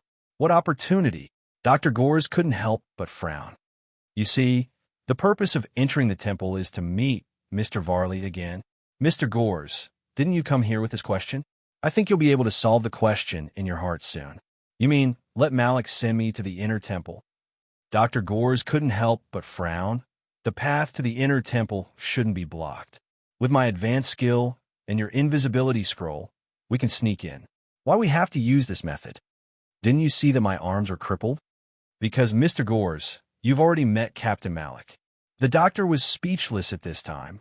He was silent for a moment and said angrily, "But you shouldn't just stand by and watch. Are you so sure that he won't kill me directly?" "It's okay." Boss Luo's voice sounded in Dr. Gores' ears. "I'll watch over you. Mr. Gores, don't worry. If it's a matter of life and death, I won't let you face it alone. We're a team now. We'll help each other in the same boat. Remember what you said." Dr. Gores snorted. "I'll trust you one more time." At this time, Captain Malik came back again. Without saying anything, he directly lifted Dr. Gores and walked all the way into the depths of the temple. At this time, Dr. Gores finally understood what Captain Malik had done before he left. Obviously, he was going to command the temple guards so that no one would notice him when he carried a person into the depths of the temple. "Where do you want to take me?" Dr. Gores asked in a deep voice. However, Captain Malik didn't respond. He didn't even look at him. Dr. Gores couldn't help but frown. "Aren't you curious as to why I sneaked into your temple?" Captain Malik said slowly, "My duty is to protect this temple. No matter who comes, no matter what they come for, it is the same." Dr. Gores was stunned. Could this guy be so stubborn? He rolled his eyes and suddenly said, "Mayfair asked me to come." Hearing this, Captain Malik stopped and finally lowered his head to look at Dr. Gores, who was being dragged by him. "Why did she ask you to come?" Dr. Gores said, She said that she left a very important thing in the temple, so she asked me to help her find it. After it's done, she will marry me." Captain Malik said expressionlessly. "Then did you find it?" Dr. Gores continued, "I was about to find it, but I didn't expect to meet you, hero. How about we make a deal? You let me go, and I will tell you where the thing is. Then you can take it back to Mayfair. According to the agreement, she will marry you. Look at that girl's figure, isn't it? Don't you feel a little excited just thinking about it? I can also help you play the piano outside the room. She did leave something here." Captain Malik shook his head, "But it's not what you said." "I didn't say what it was." "How do you know I didn't say it?" Dr. Gores shook his head. You are not her. How do you know? It's very simple. She is here. Captain Malik carried the doctor at this time, opened a door at the side, and walked in. Mayfair, this elf lady, was in this room at this time, sitting in front of a desk, reading a book. Mayfair saw someone open the door and come in and showed a surprised expression. Captain Malik? Why are you? Who is this person? What the hell? Dr. Gores opened his mouth. The female elf in front of him was actually Mayfair. Dr. Gores was quite confused at this time. He was full of doubts and could only silently listen to the conversation between Captain Malik and Mayfair, who appeared in this room. This is an outsider who broke into the temple. He may be an adventurer who came from outside the forest. He said he was called by you. I don't know this guy. Mayfair in the room frowned and said, I have never seen him before. Captain Malik, what's going on? Apart from us, no one should be able to open the barrier of the tribe. Besides, it's a human. I use your blood? What? Dr. Gores looked at Mayfair in this room in surprise. He could easily see that Mayfair's eyes at this time had a deep prejudice and even disgust. It was not disgust at him, but it seemed to be disgust at the identity of a human or an outsider. You didn't go out today? Captain Malik suddenly asked. Mayfair shook her head and said indifferently, Today is my rest day. Captain, have you forgotten? After waking up in the morning, I haven't left the room, but if you want to find someone to prove it, I really can't find anyone. But I can kill this intruder with my own hands to prove myself. That's not necessary, Captain Malik said indifferently. It seems that this guy is just making things up to confuse us. I will deal with him properly. You have a good rest in the room. Vice Captain Mayfair.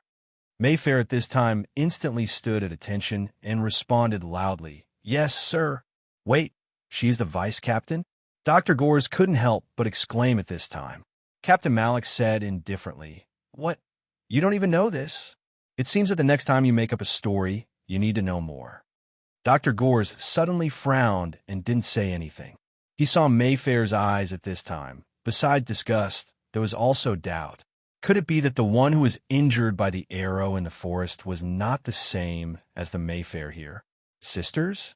Because in the castle, there were twin sisters Tina and Tiff who were separated as conjoined twins. It wasn't difficult for Dr. Gores to accept this conjecture. Do you have any sisters? Dr. Gores quickly asked before he was taken away by Captain Malik. At the moment when the door was closed, he heard Mayfair's indifferent reply. No, you shameful intruder. Do you still want to slander me? The door was closed. Captain Malik took Dr. Gores away without saying a word.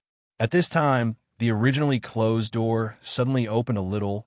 A pair of green eyes kept peeping, until Captain Malik disappeared at the end of the corridor. Only then did she leave. In the room, Mayfair was leaning against the back of the door at this time, as if thinking about something. All of a sudden, Mayfair reached out with his hand to cover his shoulder, his back. His eyebrows furrowed slightly as a look of pain appeared on his face. Miss Elf's face also seemed to be a little pale at this time. After a while, the door of Vice Captain Mayfair's room quietly opened again, and then an agile figure came out of the door and quickly disappeared in the corridor. At this time, the door of the room slowly closed. It should have been closed if there was no accident. But at this time, the door strangely stopped, and then it was pushed open by something invisible and open again, and then closed. In the room, there was still no one. But after a while, the books on the desk suddenly floated up and then flipped. Then the drawers were open one by one, but if it was locked, it was still locked. There was not much furniture in the room. There was some movement in the wardrobe at this time, as if someone had walked past, but it was not opened. Finally, behind a screen, there was a basin used to wash one's face. At this moment, there were still a few bloody strips of cloth hanging on it. Suddenly, the door of the room opened again and then closed. At this time, there was still no one in the corridor. Finally, Captain Malik stopped again in front of a huge door. This was probably the inner hall of the temple, where the god worshipped here was. Dr. Gores could not help but feel a little nervous at this time. Even if he was in good condition, he would still be nervous, not to mention that his hands were broken, and he was carried in like a lamb. At this time, the closed door slowly opened at this time.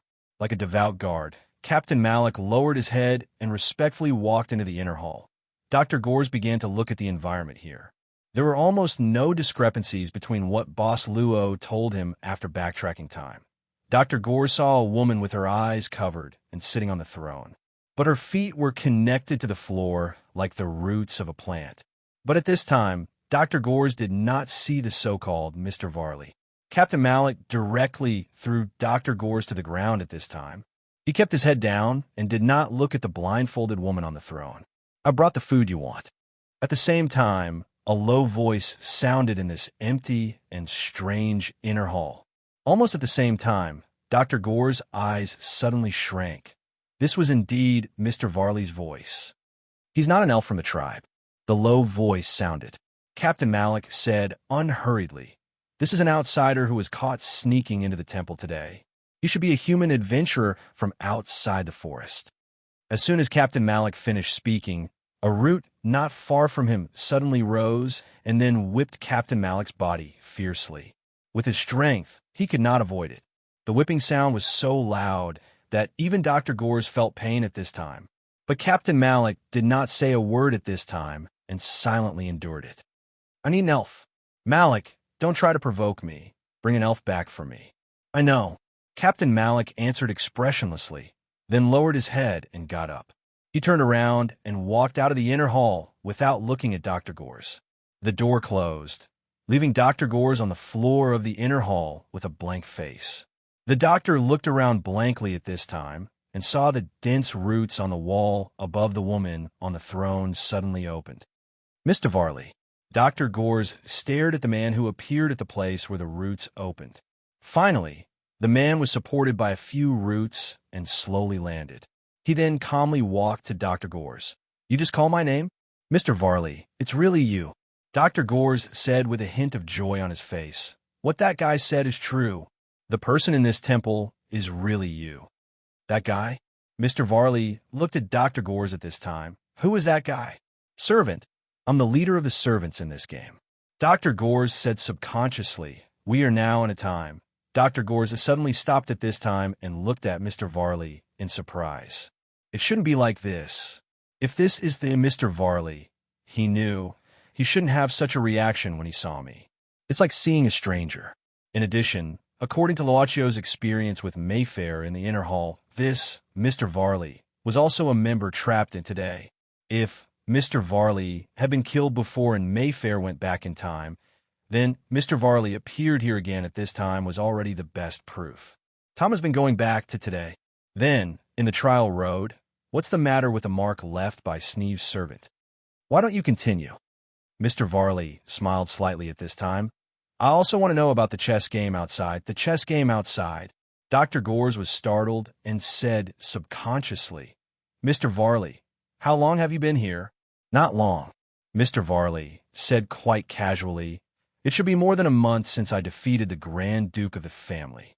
Grand Duke of the family, more than a month. Dr. Gores took a deep breath at this time. Mr. Varley defeated the Grand Duke of the family in the chessboard, and then he was angered and driven out of the territory of the clan in the Inhuman territory. That was a long time ago. At that time, he hadn't even been recruited yet. He was still in the Inhuman territory black market, doing some work for people with physical defects. This Mr. Varley? Hashtag, hashtag, hashtag, hashtag, hashtag PS. As usual. Chapter 1805. The light in the hallway of the castle came from the candlesticks in the hands of the two ghoul bodyguards. According to Lisa's instructions, they were heading to the kitchen to see how Chef Nelson was preparing the food. The game this time seems to be a lot longer than the previous ones. Mr. Varley must be very happy. His favorite game is chessboard. It's a pity that his opponents can't last more than 3 hours. They chatted casually. Unknowingly, the two ghoul bodyguards arrived at the castle's kitchen. The door was ajar, and a trace of light came out from inside. However, the two ghoul bodyguards didn't hear any sound coming from the kitchen. "Mr. Nelson, are you here? We're here to see if the food is ready." The bodyguards pushed open the kitchen door, but they didn't see Chef Nelson in the kitchen. However, the candles were lit, and there was some fresh meat on the table. To be precise, it was a straight and slender thigh, a female's left leg.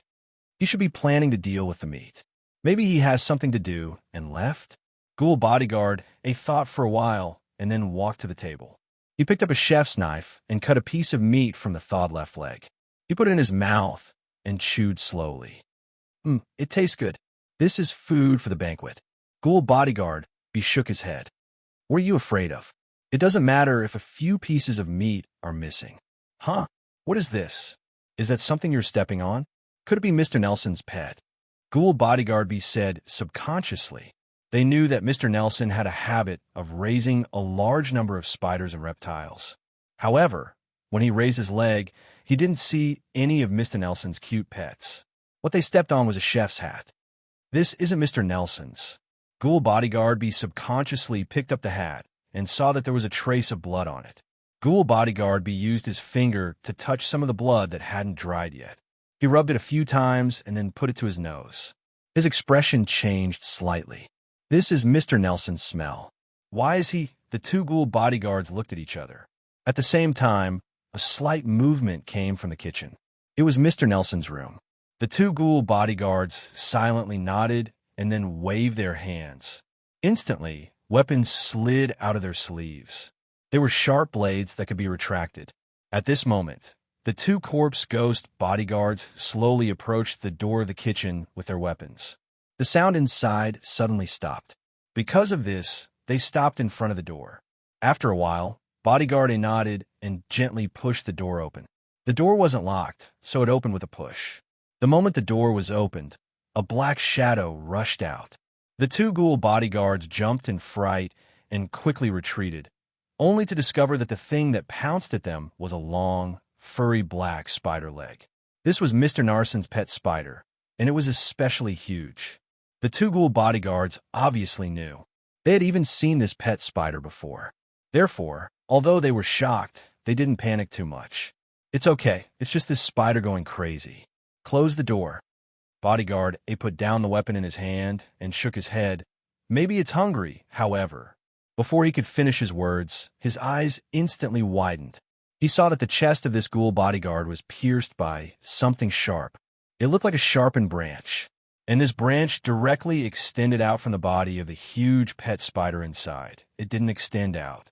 It pierced through the pet spider's body and then the ghoul bodyguard's body. In an instant, the other ghoul bodyguard turned pale with fright.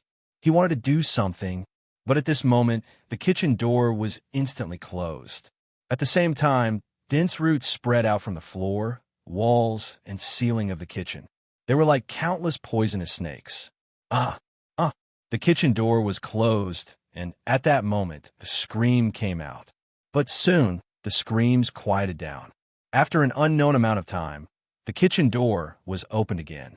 Then, something grew out from the crack of the door. It began to cover the floor of the corridor, moving forward little by little. Mr. Varley suddenly screamed. Then, he looked at the masters around the chessboard in the banquet hall with a smile. At this moment, he was telling a horror story that he had heard before.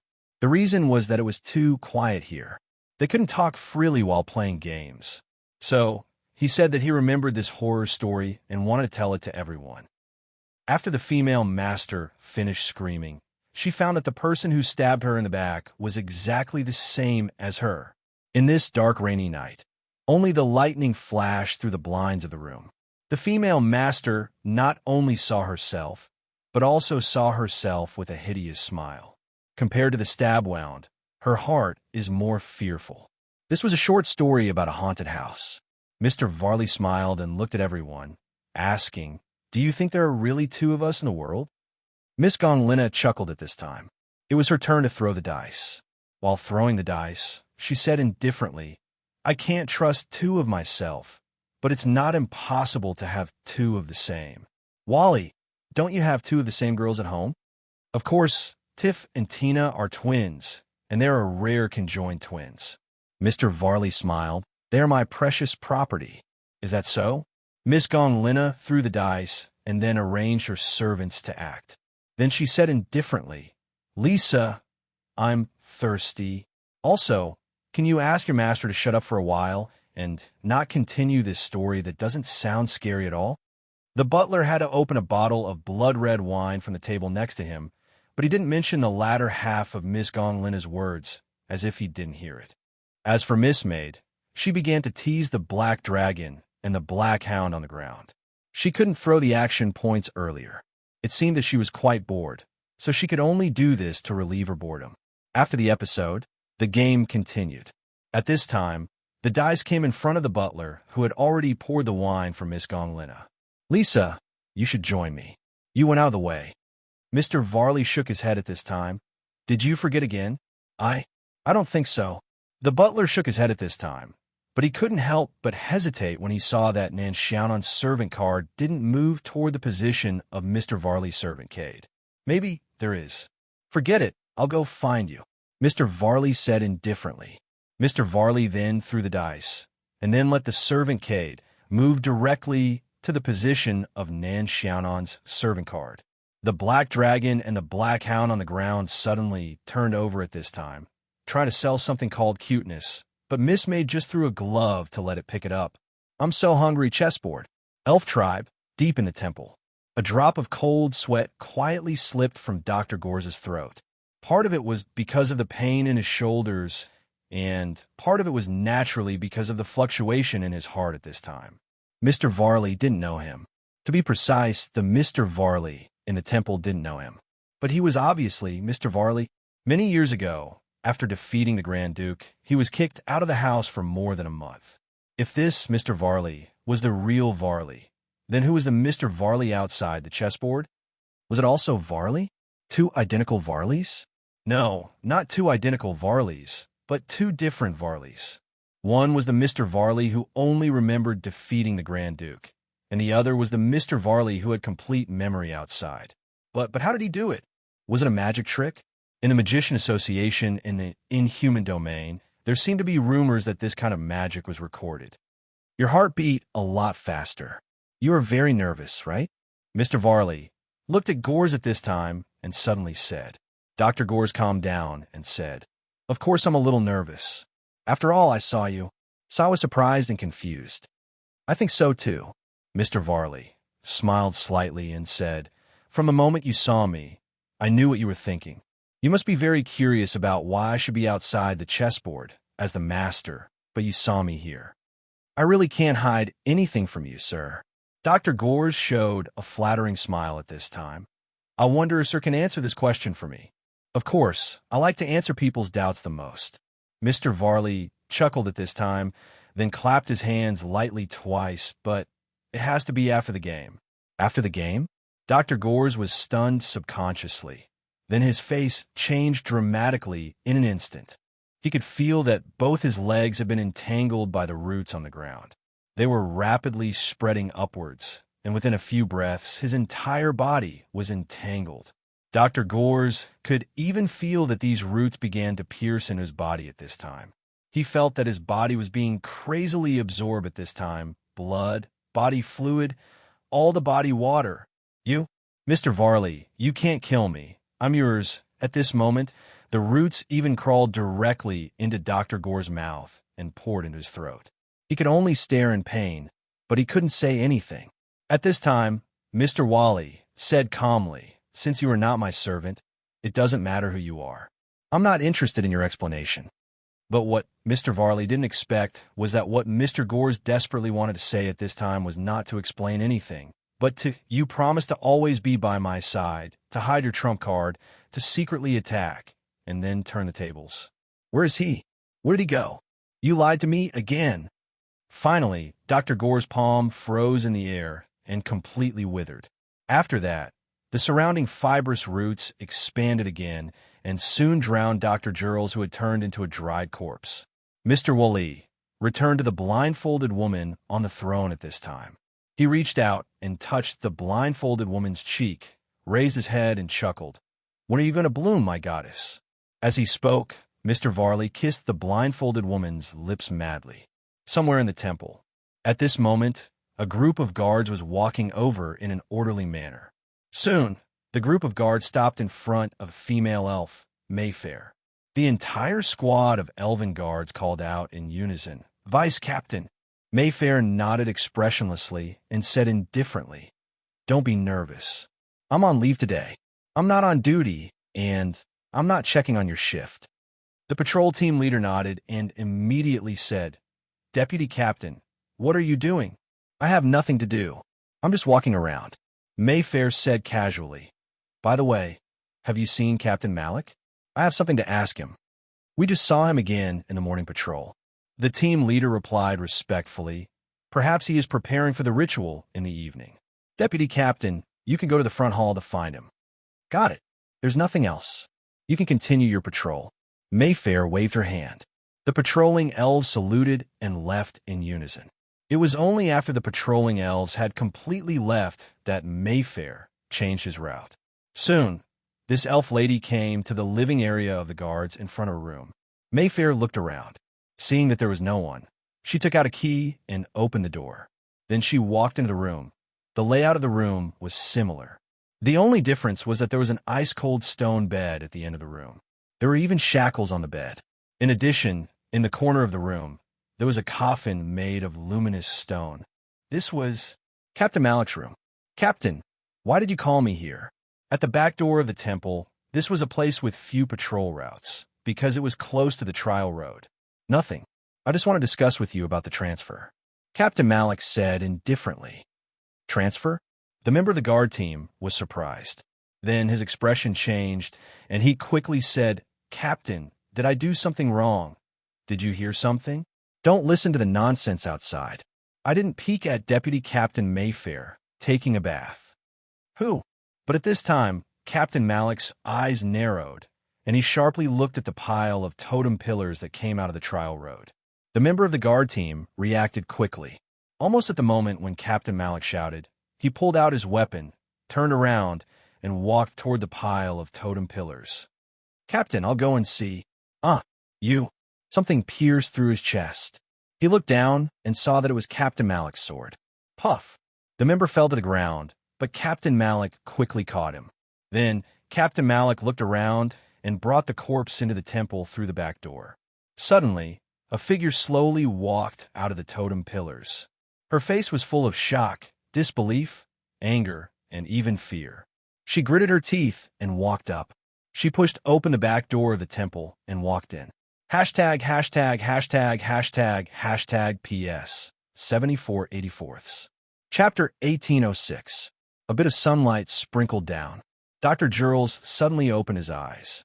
Then he opened his mouth and gasped for air like a person who had just run out of space without oxygen. He was gasping for air greedily. His face was slightly pale. "Doctor?" When he heard the sound, he felt a wave of dizziness, and his vision started to clear up. Thus, he saw Tina, who was right in front of him, and also saw the silent Mr. Snaff, and Boss Luo, who was calm. Dr. Gores rushed forward and said angrily, "You lied again, that I'm back." "Yes, we're back, Mr. Gores," Luaccio nodded.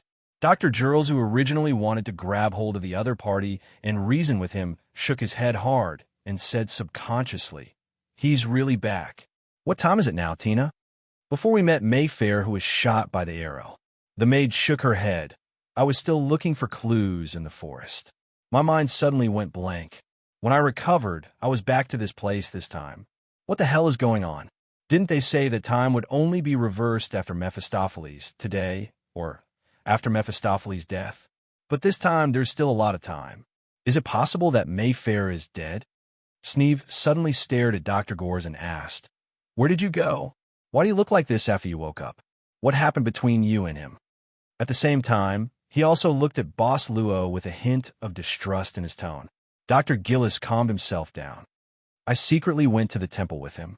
In the temple, I was killed by Mr. Wally. At that time, it should be before nightfall. It was probably not long after we first met in Mayfair and started the trial." "Is it really Mr. Wally?" The maid was very surprised. "But why did Master Wally kill you, Doctor?" Dr. Gores shook his head. "This is not the Mr. Wally we know. I don't know the specific reason yet. The only thing I know is that Mayfair's time backtracking is not as simple as our current deduction. In addition, I also saw Mayfair in the temple. Her identity is even that of the vice captain of the temple guards. She can prove this matter." "Mayfair in the temple." Mr. Sneeve looked at Luaccio with confusion. Boss Luo nodded. What Mr. Gore said is what he saw. Then tell me what you saw. At this time, Dr. Girth said coldly, when I died, you must have been watching aside, regardless of whether I was alive or not. I don't care about this for the time being. But if you were invisible all the time, you must have seen more than me. Luaccio thought for a while and said, basically, after you died, I came back here. What did you say? Dr. Giles couldn't help but feel a little surprised. You mean if I die, time will also turn back? I'm not sure, but what I've experienced so far is true. This statement can't be verified. I can't kill myself here to prove this point. Dr. Gore snorted, sorry, I can't believe you. The first time backtracking was when you and Mayfair experienced it together. It was you who said she was killed in the temple. This time, it was also you who watched me die. Mr. Gores, what do you want to say? Boss Luo asked indifferently. What I want to say is, the doctor gritted his teeth and stared at Boss Luo in front of him. It seemed that he would attack immediately if there was any disagreement. I can't beat him. The doctor quickly calmed down and took a deep breath. Let's try again. This time, no one can act separately. Let's vote. Raise your hand if you agree with me. Tina and Mr. Sneeve looked at each other. Tina raised her hand almost without thinking.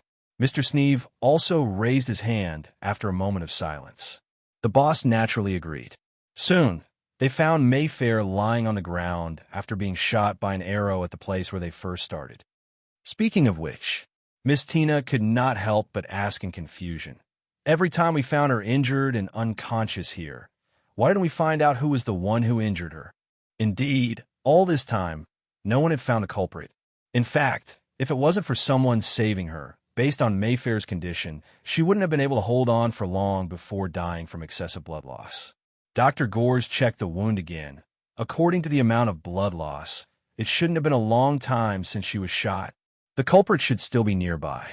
But it's strange that this attack was meant to kill her, which proves that the culprit intended to kill her. But since the culprit intended to kill her, why didn't he finish her off after she was shot? Miss Maid thought along with Dr. Gores's thought, but she couldn't come to a conclusion for the time being. However, this elf lady still had to be saved. Otherwise, time might turn back again. The prompt of chessboard appeared again, but there was no new change.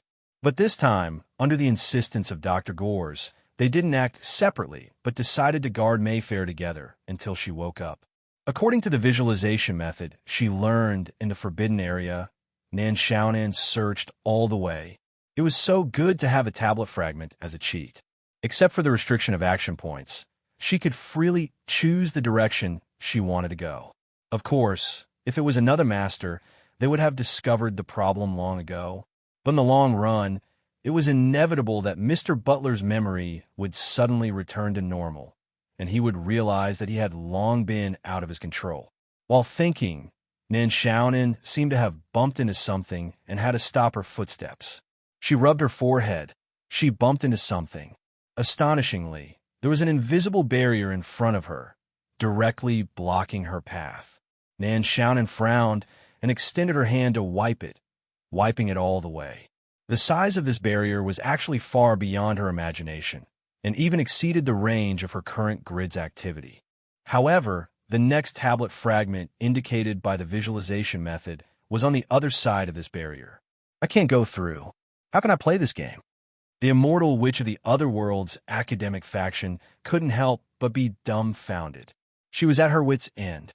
Just as she was about to test if violence would work, a voice suddenly came from behind her. I advise you not to waste your strength. This barrier can't be opened for the time being. A man with a gloomy face slowly walked over. I didn't say that. My master asked me to tell you. You're not. Nan Xiaonan opened her mouth. If her memory didn't fail her, this guy should be a member of the supervision team. The guy who logged into the chessboard as Mr. Varley. Cut Cadillac. Oh, yes, that's the name. Nan Xiaonan nodded and then said, Why are you here? She was vigilant. Cadillac said indifferently, Didn't your master tell you? From now on, we'll start a team up. Well, now you're my member. As for your master's right of casting, it has been transferred to Mr. Varley. F***CK. Nan Xiaonan's eyes slightly changed. Butler Lisa transferred the right of action. How about you play this game? Since we're in the same team, let's get to know each other. What's your class and level now? Cadillac asked perfunctorily. Nan Shannon had to say, I haven't changed my class, level, LV2. You haven't changed your class to LV2? Cadillac's perfunctory face instantly turned into a shocked face, saying in disbelief, How did you get here? If I say that I'm destined to be here and I picked up a cheat when I went out, I came here smoothly without any setbacks, and I'm about to reach the peak. Would you believe it? Probably luck. Cadillac couldn't help but shake his head and sighed. I thought that having one more servant would increase my combat power, but with your current strength, how can you help me deal with that guy? I'm already happy that you're not a burden. Deal with that guy? Who's that guy? Nan Xiaonan asked subconsciously. Cadillac said indifferently, You've seen it. The strange man and woman who came in at the beginning of the banquet. The man is a follower. He's the one we need to deal with. F*CK. F*CK. F*CK. Nan Xiaonan instantly felt dizzy. She misheard. This guy actually wants me to deal with Mr. Luo? That's the void power who directly pressed this subworld will to the ground for God knows how many times. Okay? I'll die. I'll definitely die. He'll kill me. Can I cut the banquet with you? Nan Xiaonan couldn't help but look at Cadillac sadly. I still want to be a happy person. You and I can't decide this matter. Cadillac said with some annoyance. Now, our life and death are in the hands of our master. I don't want to be a burden with you. Remember, if you encounter danger, don't think that I will save you. You're on your own now. If there was no other way, even if she had to expose that she could go against her master's orders, she definitely couldn't jump into the fire pit. Nan Xiaonan had an idea in her mind at this time, so she said reluctantly, Okay, then your master, coming all the way to this place, don't tell me it's just to team up with a burden like me. We want to enter the world inside this barrier. Cadillac said indifferently. After entering, I don't know what to do now. You follow me. Nan Xiaonan shook her head. She still looked reluctant, but she was a little happy in her heart. At least this direction did not deviate from her original plan. You have a way to go in? It's Mr. Varley who has a way. Cadillac said coldly, then walked to the front of the barrier and reached out to touch it. This is a chaotic world, a desperate world. A team with ulterior motives that can't even be harmonious on the surface. I hope you can find the source of hope buried in the evil abyss. The clue is elf. Go ahead. It's tiring to work with a male and female team. This chessboard is intentional. Nan Xiaonan couldn't help but roll her eyes, but she met Cadillac's suspicious gaze. She smiled embarrassedly and cleared her throat. I'll cheer for you? Humph. Cadillac snorted. He didn't even turn his head as he walked in first. Once again, Mayfair slowly opened her eyes. What she saw were 4 different faces. She was shocked and subconsciously shrank her body. She said in panic, Who are you? The maid took the initiative to say, Don't be afraid. We are adventurers. We met you on the way, so we saved you. Perhaps because they were both women, Tina's words made the elf lady calm down a little. Mayfair felt the pain of her wound at this time, and her face was pale. Thank you for saving me. Dr. Gores, who had decided to get more clues from Mayfair, now had a gentle look. Miss, who hurt you? Mayfair shook her head. I don't know. I just felt a sudden pain and then lost consciousness. I don't know who attacked me, but might be, what is it? Mr. Sneeve asked quickly. Maybe it's my people. Mayfair shook her head and then asked nervously, What time is it now? How long have I been in a coma? Today, has it passed? It's still today. Dr. Gores said indifferently. You were injured not long ago, and then we saved you. Now it's not even dark yet. I need to do something. Mayfair struggled to get up and looked at Boss Luo anxiously. Can you help me? Take me to a place? Why are you looking at him? Dr. Gores asked suddenly, Have you met him? Mayfair shook her head. He has a breath that makes nature happy, just like the sunshine. I can feel that he is an upright and selfless person. Obviously, he is a country. Look at his face. Dr. Gores touched his chin subconsciously, but this time he frowned and said thoughtfully, Why is it this Luo guy every time? Is it because of his profession in chessboard? Miss, what do you want us to help you with? Bosluo thought for a while and asked. Elf Mayfair hesitated at this time. Some things are very important to me. I must record them. Otherwise, I will forget. At this time, everyone suddenly thought of a problem. Mayfair, who was shot by an arrow in the forest, would backtrack every time.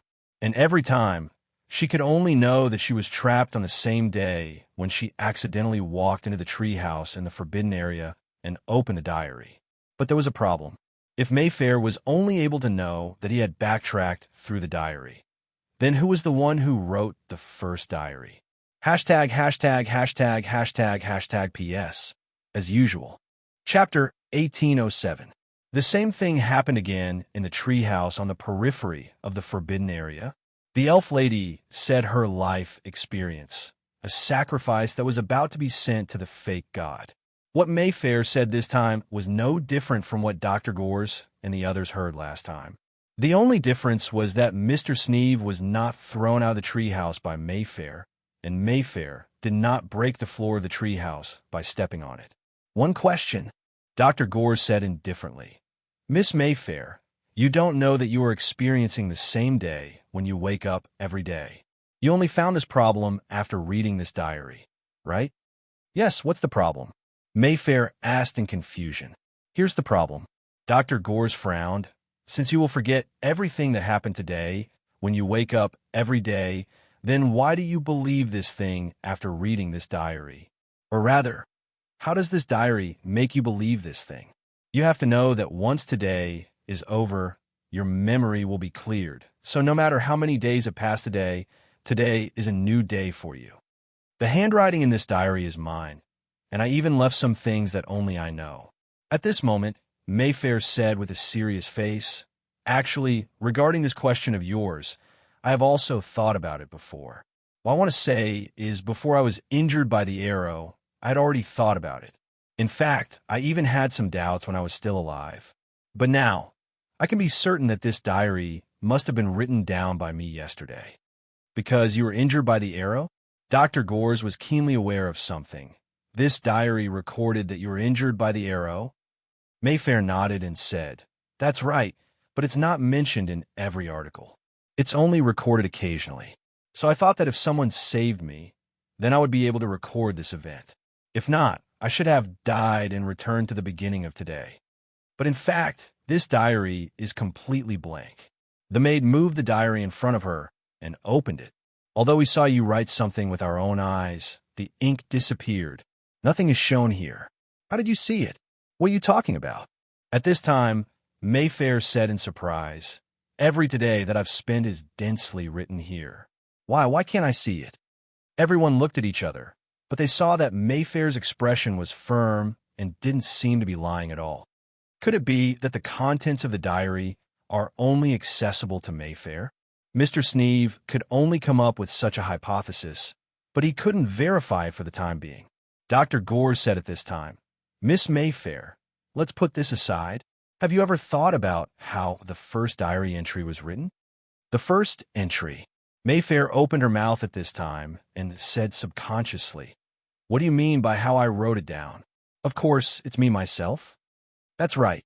Logically speaking, the contents of the first entry should have been written by you who discovered the repetition of time for the first time. But the key is, how did you discover this when you first discovered it? How did you leave a diary to remind the later you? I haven't thought about this question. Not yet. Mayfair shook her head at this time. Today, until I was injured, I only discovered the contents of the diary. I was very confused at that time. Not long after, I was shot and fainted. I didn't have time to think about so many things at all. Miss Mayfair, can you read the contents of the diary to us? Luaccio suddenly said at this time, From the first entry, every sentence, every word. Can you? Yes. Mayfair nodded and took back the diary without thinking. She turned to the first page and said slowly, When you see this paragraph, please don't be surprised. Today, when you woke up in the morning, what you saw was still the basement where you were imprisoned. At this time, you began to think about how to escape from this basement because you were about to be sent to the temple as a sacrifice. How could you let yourself become a sacrifice and be sent to the mouth of that devil? So, just like this, you came to this wooden house, saw this diary, and saw the contents of the diary. This is also the message that I, the you who experienced the same day, left behind. I don't know if tomorrow will come. If tomorrow comes, please write here. If tomorrow doesn't come, please write more things that didn't happen to me in the previous today. Maybe the next today you can find the answer. Ms. Elf's voice stopped, and she looked at everyone. This is the content of the first entry. In fact, the content of every entry is the same from when I woke up in the morning to when I came to the treehouse. I followed the entries in the diary and waited, and when I realized there was such a thing, I wrote them down. At this point, Mayfair couldn't help but chuckle bitterly. But to be honest, to make the next Today Me believe in the diary, this Today Me will spend a lot of effort on it. What is written in the diary about waking up after you were shot by the arrow? Tina suddenly asked. Mayfair said, "It says that I was saved by an adventurer from the outside world. I will bring this adventurer here and tell him this secret. Then he will promise to help me solve this puzzle." She looked at the followers again. So, please don't be surprised why I'm telling you this directly. It's very likely that we've met in the past, and I've told you about this before. It's just that both of us have forgotten about it. What you mean is, we might have appeared in your today in some of the todays recorded in this diary. Mr. Sneeve shook his head. Impossible, including this time This is the first time they came to this forest. No. Mayfair shook her head. You are Sneeve, he is Dr. Gores. Healer, this is Ms. Tina, and he is Mr. Loaccio. It is recorded in the diary that you saved me and planned to accompany me to find the truth. We also decided to go through the trial road to reach the temple. It is written clearly in the previous diary. They had not introduced themselves since Mayfair woke up this time. But at this time, when they heard Mayfair say their names, they had a strange feeling. This diary, did it really record everything? But it is strange. Mayfair suddenly said, "In the past, every time I was shot by an arrow, there was only one adventurer who saved me, and his name was different from yours. Like this time, there are 4 of you. In fact, it is the first time. Well, now it is the second time. What is the name of the adventurer who saved you before?" Dr. Gores asked quickly. "Gerald." At this moment, Mephistopheles said seriously, "According to the records here, the person who saved me every time was an adventurer named Gerald." Impossible. This is impossible. Mr. Sneeve suddenly became agitated. Gerald can't appear so many times. He is dead. It can't be him. There is something wrong with this diary. Mr. Sneeve suddenly grabbed Mayfair's collar and stared at her eyes. The elf lady's reaction was to activate the magic power in her body and directly send Mr. Sneeve flying out of the treehouse. The moment the severely injured elf lady activated her magic power, her body suddenly became soft. The familiar scene made Dr. Gore stunned. He frowned and reached out to catch her. However, the elf lady's dizziness was only a matter of a moment. She pressed her hands on the table to stabilize herself. "I am fine. I will be fine after a while." Dr. Gores? It can't be Gerald. It can't be him. But Mr. Snakel had already climbed up again. His head popped in from the door, but his speed was much faster than the previous time when he climbed up again after falling down. At this moment, the maid Tina suddenly made a silent gesture and said in a low voice, "Someone is here." Boss Luo's attention was slightly diverted to the outside. Tina said softly, "Since I have doubts about the murderer who attacked Mayfair, I secretly used my detection skill. Someone activated my detection skill. Location?" Dr. Gores asked directly. Tina quickly told him the location. "I will be back soon." Dr. Gores said indifferently, "I will go personally this time." After saying that, he activated his stealth skill and instantly turned into a shadow and disappeared from the treehouse. But soon, Dr. Gores returned to the treehouse again without bringing anyone back. "What did you find?" Boss Luo asked curiously. Dr. Gores shook his head. "He should have run away, but I found this thing." As he spoke, he opened his palm, only to see a piece of cloth on his palm. It should have been left behind by accident after being alerted by the detection magic. This seems to be. Mayfair picked up the piece of cloth and looked at it carefully. She frowned. A piece of the uniform of the temple guards. The temple again. Dr. Gores pondered for a while and suddenly said, "Miss Mayfair, are you familiar with the temple?" "Very familiar." Mayfair nodded. "When I was a trainee, I was always trained in the temple. Except for the inner hall, I am familiar with the other places." "Just a trainee?" Dr. Gores asked suddenly. Mayfair was startled and said subconsciously, "I should have become an official member, but when I found out that the god was a fake, I secretly escaped. I planned to expose the fake god, but no one in the village believed me and even caught me. Soon after, I was chosen as a new sacrifice and was imprisoned. Today, I found a chance to escape." "Are you sure that you are the only Mayfair? There is no other Mayfair? And you are the vice-captain of the temple guards?" Dr. Gores stared at her and asked in a deep voice. I don't quite understand what you mean." Mayfair was astonished. "What do you mean? I am the only Mayfair? How can I be the vice-captain of the temple guards? I didn't even take the assessment of the training, and I'm not even an official member." Dr. Giles muttered to himself at this time. "You're also like this. Mr. Varley in the inner hall of the temple was also the same." "What do you mean by that?" Mayfair was puzzled. Dr. Gores shook his head. "Nothing. I'm just a little confused by this diary. Just think of my head as a rope full of knots." Mayfair nodded. "It's okay. When I saw the diary for the first time, my head was even more confused than yours. Let's not talk about this. It seems that we need to explore the temple again." Dr. Gores sighed. "We have to do something. What do you all think?" "I want to see the real face of the fake god," Tina suddenly said. "Me too," Mr. Sneeve said expressionlessly. Boss Luo suddenly said, "But I want to go to the village to have a look. What's there to see in the village?" Dr. Gores frowned. "Luo," Chio said slowly, "the hint is to let us find out the reason why Miss Mayfair has been reincarnated until this day. I think, since the temple didn't give us more clues for the time being, and instead made us more suspicious, it's better to let it go and change our way of thinking. Of course, this is just a suggestion. Maybe we can act separately for now." Dr. Gores said in a low voice, "No," I said, "from now on, we have to act together. I won't let you disappear from my sight, and I won't let you use the invisibility scroll. Never." "Since that's the case," Boss Luo thought for a while and said, "This is for you, Mr. Gores." Boss Luo opened his palm and threw a scroll to Dr. Gores.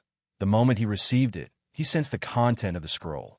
It was the invisibility scroll that Boss Luo used last time. "Are you really giving this to me?" Dr. Gores looked at Luochio in disbelief, as if he was caught off guard by his move. "Isn't it already in your hands, Mr. Gores?" Boss Luo smiled. Dr. Gores was silent. He thought for a while and said, "Okay, anyway, we still have some time today. Let's go to the village and see if there are any new discoveries." As he spoke, the doctor stuffed the scroll into his lapel. When he was in the temple, this guy used this scroll to hide and watch the show. Captain Malik, Mr. Wally, and even a monster-like goddess didn't notice it. This is a treasure. I'll trust you one last time. Hashtag, hashtag, hashtag, hashtag, hashtag PS 7584ths. Chapter 1808. There is no doubt that this was the place where Mayfair grew up. It could be seen from her eyes. That was the way she looked at her home. It was just that Mayfair didn't dare to expose herself in front of the elves of the tribal village. The reason was that her current identity was an escaped sacrifice. The village was actually not small. It was more like a small town. Mayfair told everyone that there were nearly 10,000 elves living in the village.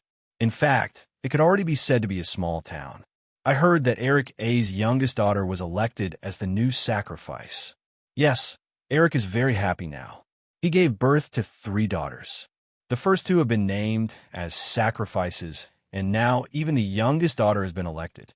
It is a great honor to have 3 sacrifices. I heard that when Eric heard the news in the morning, he was so happy that he went all the way out. He told everyone that he accidentally fell into the lake and almost drowned. There's going to be an offering ceremony tonight. I have to go home and prepare. I heard that a lot of people were sent out, but they still couldn't catch Mayfair. The servant team and Mayfair were walking on the streets of the elf tribe at this time, listening to the elves' discussion at this time, or, no matter how the world changed, gossip was inevitable. It was Miss Tina's makeup skill. It was an item called Evil Makeup Bag that was dropped by a small monster in the wild before she formed a team with Boss Luo. At this time, Mayfair only looked like the original elves. As for the servant team, at this time, they also looked like elves. My face is really more suitable for the legendary pointy-eared elves. Dr. Gores was quite satisfied with Tina's fierce operation on his face.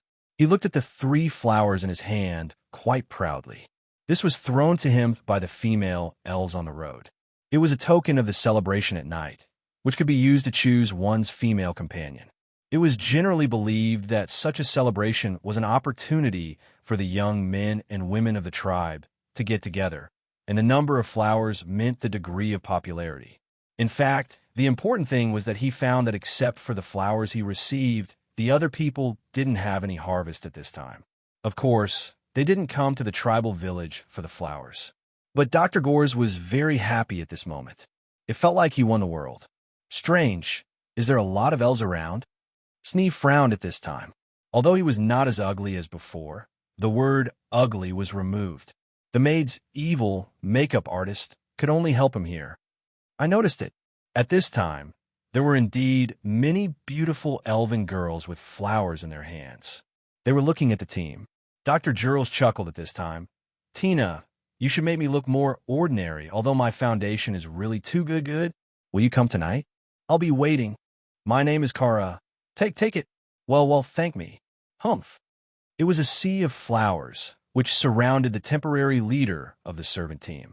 Boss Luo, who was surrounded by flowers and beautiful elves, seemed to be unable to free himself. There were even pink flashes around him. So dazzling. Dr. Gores unconsciously used his strength and broke the only 3 flowers in his hand. Who knows, maybe they broke the flowers themselves. He always exudes a natural and peaceful aura, just like the legendary son of nature who is bathed in holy light. It is normal that he is popular. Elven Lady Mayfair whispered to Dr. Gores at this time. Don't worry, the girls who gave you flowers are all good women. Do you think I am a kind of person who gets jealous easily? Dr. Gores shook his head at this time and said worriedly, We entered the village for information. Now will only make the operation more difficult. But what should we do now? It seems that he can't get away from these beautiful elves. Tina could not help but think at this time. If this continues, we can't continue the operation. At this time, Sneeve said at this time, There's a tea house here, let's go in and wait. The tea house is quiet and suitable for information gathering. After he gets away, he should know where to come in. Let's do it. Dr. Gores nodded and then threw the 3 flowers in his hand under the steps in front of the tea house. Mephistopheles was the last to catch up, but she was also holding a bouquet of flowers behind her back. She finally looked back at Boss Luo, who was surrounded by a sea of beautiful girls, shook her head, and then casually inserted the flowers into the flower trough in front of the tea house. Boss Luo seemed to have a hard time getting away from these passionate elven ladies. He casually glanced at the people entering the tea house, then smiled slightly and looked at the elven lady with round thighs beside him. Really? You're saying that the captain of the Temple of God, Lord Malik, also found his true love during the celebration? Yes, that is a legend in the village. Ed, don't you know? I'm still young. I wasn't born at that time, right? Boss Luo shook his head. You weren't born at that time. You weren't even 70 years old? So young. Wow, it's a little brother. Prophet. From the looks of it, he seems to be enjoying it. Then, he looked at Tina and lowered his voice slightly. How is it? Have you found out the murderer who approached us secretly when we were in the tree house? Zhang Lixing nodded. Yes, you found out the murderer who approached us secretly when we were in the tree house? No, I have always turned on the detection function. Tina shook her head at this time. Since we entered the tribe, there has been no response. Will the murderer ignore us when we enter the tribe? Dr. Gores frowned. It clearly wants to kill Mayfair. At this time, where is the murderer hiding? What are you thinking? Mr. Sneeve stared at Mayfair and asked, "Since just now, you have been absent-minded?" Dr. Gores and Tina looked at Mayfair at the same time. Obviously, they also noticed this. "Nothing." Mayfair shook his head. "I just didn't expect that no one would recognize me when I walk on the street. Although this is a kind of makeup, it still gives me a strange feeling." "Really?" Sneeve responded with a cold face. "I want to go to the washroom." Mayfair stood up at this time. "Miss Tina, do you want to go with me?" "I will go with you." Tina glanced at Dr. Gores. The doctor gave her an accompanying look at this time. After they left the table, Dr. Gores said, "I will go to the front desk to show my face. If you have nothing to do, just keep an eye on that guy outside. Don't let him out of your sight." Mr. Sneeve frowned. "Since you woke up this time, you have been against him. Do you suspect him?" Dr. Gores said expressionlessly, "When necessary, even I will suspect him. It's up to you whether you want to keep an eye on him or not." Mr. Sneeve was silent. Undoubtedly, it was impossible to treat Boss Luo and Miss Maid as tourists who accidentally got lost outside the ancient castle. Even Sneeve's speculation that they were modern demon hunters who went to the ancient castle seemed to be unreliable now. He subconsciously stared at Luaccio, who was surrounded by a group of elf girls outside, and narrowed his eyes. When Dr. Gores returned to his seat, there was only Mr. Sneeve in front of the table. Tina and Mayfair hadn't come back yet. Why were they gone for so long? Dr. Gores couldn't help but frown. "If you're worried, you can go and look for them," Sneeve said indifferently. "If you still feel that something is wrong with Tina, who you believe in." Dr. Gores looked at the street casually. He found that the temporary leader of the servant team was enjoying himself. So he sneered, "It's good to be popular. Are you jealous?" Mr. Sneeve also sneered. Dr. Gores said, "Didn't you hear Mayfair say why the elves like him?" "What do you want to say?" Sneeve frowned. "It's because of his profession." Dr. Gores said indifferently, "Sacred armor, sacred sword. Isn't it clear what profession he got?" Most of the time, Mr. Varley will let his servants get their professions and suits. Sneeve pondered for a while and asked, "What did you just ask?" "I heard something." Dr. Gores nodded and thought for a while. "It's quite interesting. It seems that we are going to spend the day in this village." "Village?" Sneeve frowned. "What did you ask?" Dr. Gores moved closer and was about to say something, but Ms. Gores walked back quickly. She came back alone. Mayfair ran away. Tina said in a low voice, "She sneaked away when I was in the washroom. I walked around the tea house, but didn't see her." "How could that be?" "Wish." On the street, Boss Luo, who was holding flowers in his hands, looked at the petite elf girl curiously and blinked. "What wish? You don't even know this?" The petite elf girl was stunned at this time. Boss Luo had to say that he was still young, and this was the first time he experienced a celebration. His elders used to say that children shouldn't fall in love early, so they were very strict and so on. What a pure and innocent little brother. Another boldly dressed elf girl came up at this time. But Boss Luo had too many flowers in his hands, which formed a natural barrier. The boldly dressed elf girl had to say helplessly, "It's the blessing of the goddess Gloria." It said that if there are young men and women who really love each other in the celebration, they will have the opportunity to get the goddess blessing and fulfill a wish. But it's just a legend. There has never been a young man and woman who successfully made the goddess Gloria appear in the celebration. It's actually a mystery whether there is a goddess or not. My elders didn't tell me about the goddess Gloria. Boss Luo smiled and said, "Can you tell me more? I'm quite interested." "Gloria is the goddess worshipped in the temple on the mountain." "Little brother, I really don't know how your elders raised you. They didn't even tell you this?" The bold elf girl shook her head and said, "The goddess worshipped in our temple isn't Gloria, but Prama. But according to legend, Gloria and Goddess Prama are sisters. It's just that after Goddess Gloria and Goddess Prama created our tribe, they fell into a deep slumber because they exhausted their divine power. Actually, the original version of this legend should be that only the purest young man and woman who love each other can make the Goddess Gloria wake up from her deep sleep." "I see." Boss Luo nodded. "But legends are just legends after all." The bold elf girl narrowed her eyes and said, "Little brother, if you still want to know more, why don't you be my male companion at night? After the celebration, I'll tell you more interesting things. You can know whatever you want to know." Suddenly, there was a commotion. A figure wearing a cloak rushed into the group of elf girls and even knocked the bold elf girl away. Then a silver light flashed and cut off the flowers in Boss Luo's hand instantly. Looking at the petals all over the ground and the flower stems in Boss Luo's hand, the elf girls were furious. "Catch this guy. Damn it, my marriage. Don't run." Seeing the cloaked figure leaping onto the roof in an instant, the beautiful elven girls followed suit. Although they were not temple guards, they were still skilled fighters. In an instant, dozens of figures leaped onto the roof and chased after the cloaked figure. Boss Luo shook his head at this time. He looked at the broken flowers in his hand. Suddenly, he bent down and picked up a flower from the ground that was still intact.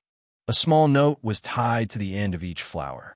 The name of the person who sent the flower was written on it, and the place to find her during the celebration. At this time, the only intact flower was tied to the end of the note. There was only one place written on the note without a name. At the same time, Mr. Sneeve and the other two hurriedly walked out of the tea room and said, "Mayfair is missing. Hashtag, hashtag, hashtag, hashtag, hashtag PS." As usual. Chapter 1809. They were unable to find Mayfair, who had suddenly disappeared, until the celebration was about to begin at night. After some twists and turns, they once again returned to the tea house where Mayfair had disappeared. If we can't find her original home in the village, is it possible that she went to the temple again? This was Miss Maid's opinion for everyone's reference. Probably not. Dr. Gores shook his head, but it's hard to tell since we haven't been in contact with her for a long time. But we don't have to worry too much. According to the time reversal, we'll just go back to the starting point. Once, twice, maybe we can find the answer with confidence in the first few times. But at this moment, Snake suddenly said, "But if you can't change the current situation even after dozens, hundreds, or even hundreds of times of effort, can you still say something like at most, it's just going back to square one, Garth? You mean, you think we won't be able to persist and go crazy in the end?" Dr. Girth said calmly, "Snakel, you're underestimating yourself or underestimating us. Let's not talk about others, just Mayfair herself. She must have gone through countless time reversal, but didn't she still persevere?" Sneeve sneered. "Don't forget that her so-called persistence is based on the fact that she will clear her memory every time she wakes up. But our memory can be accumulated. Dozens of times, or even a few times. Can you be sure that you're in the same today? I'm not underestimating myself. I just don't think highly of myself. That's all." Suddenly, the sound of the crowd came from outside. It was the sound of musical instruments. Under the darkening sky, the village of the elf tribe was lit up with bright lights. The elves on both sides of the road made way for a group of people wearing house clothes with colorful stripes. They were carrying a palanquin and walking slowly. "This seems to be the group that escorts the new offering?" Tina's eyes focused. Dr. Gores said casually, "What a poor child. Because Mayfair escaped, and tomorrow is the day of offering, she had to be used as a substitute. Wait, do you think it's possible that Mayfair is in the palanquin now? You mean Miss Mayfair suddenly disappeared to exchange for a new offering?" Boss Luo suddenly asked. "Look," Dr. Gores sorted out his thoughts. "Although we're not completely familiar with Mayfair, according to these few contacts, she's kind and has a sense of justice. Otherwise, she wouldn't expose the fake god when she knew it would be dangerous. Logically speaking, she should have thought that even if she exposed it, no one would believe her. But in the end, she still risked offending everyone and bravely revealed this matter, which was why she was locked up in the end. What does this mean?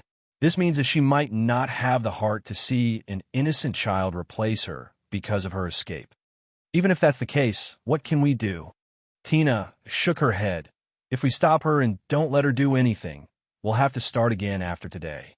Dr. Gores said, "Before Mayfair disappeared, I asked around. There's a way to intercept the offering." "What way?"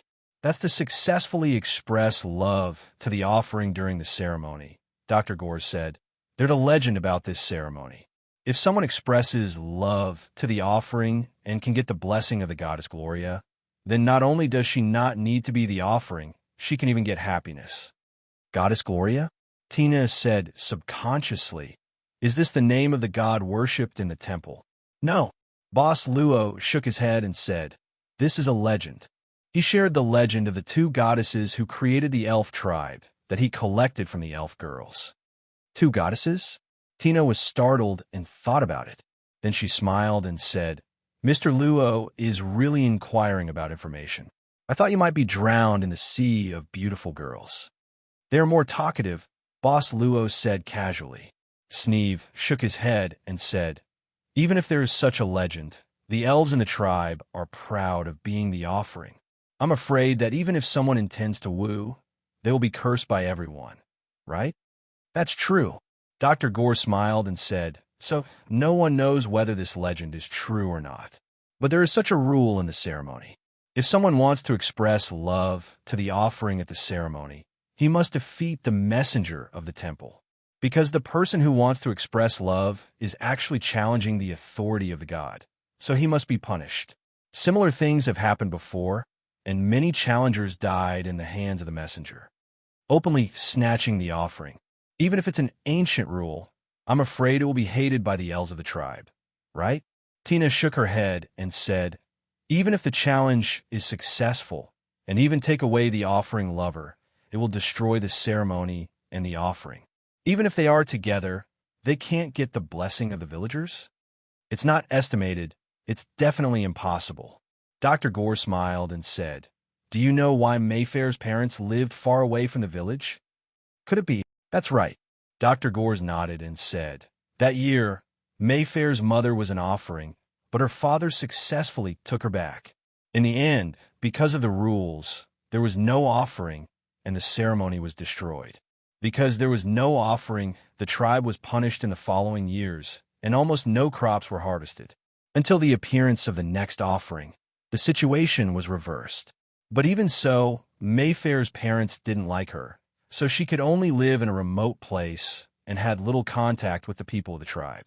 Even after Mayfair's parents passed away, she was considered an unlucky child and was not very popular. But even if we know this, how can it help us? Sneeve said indifferently.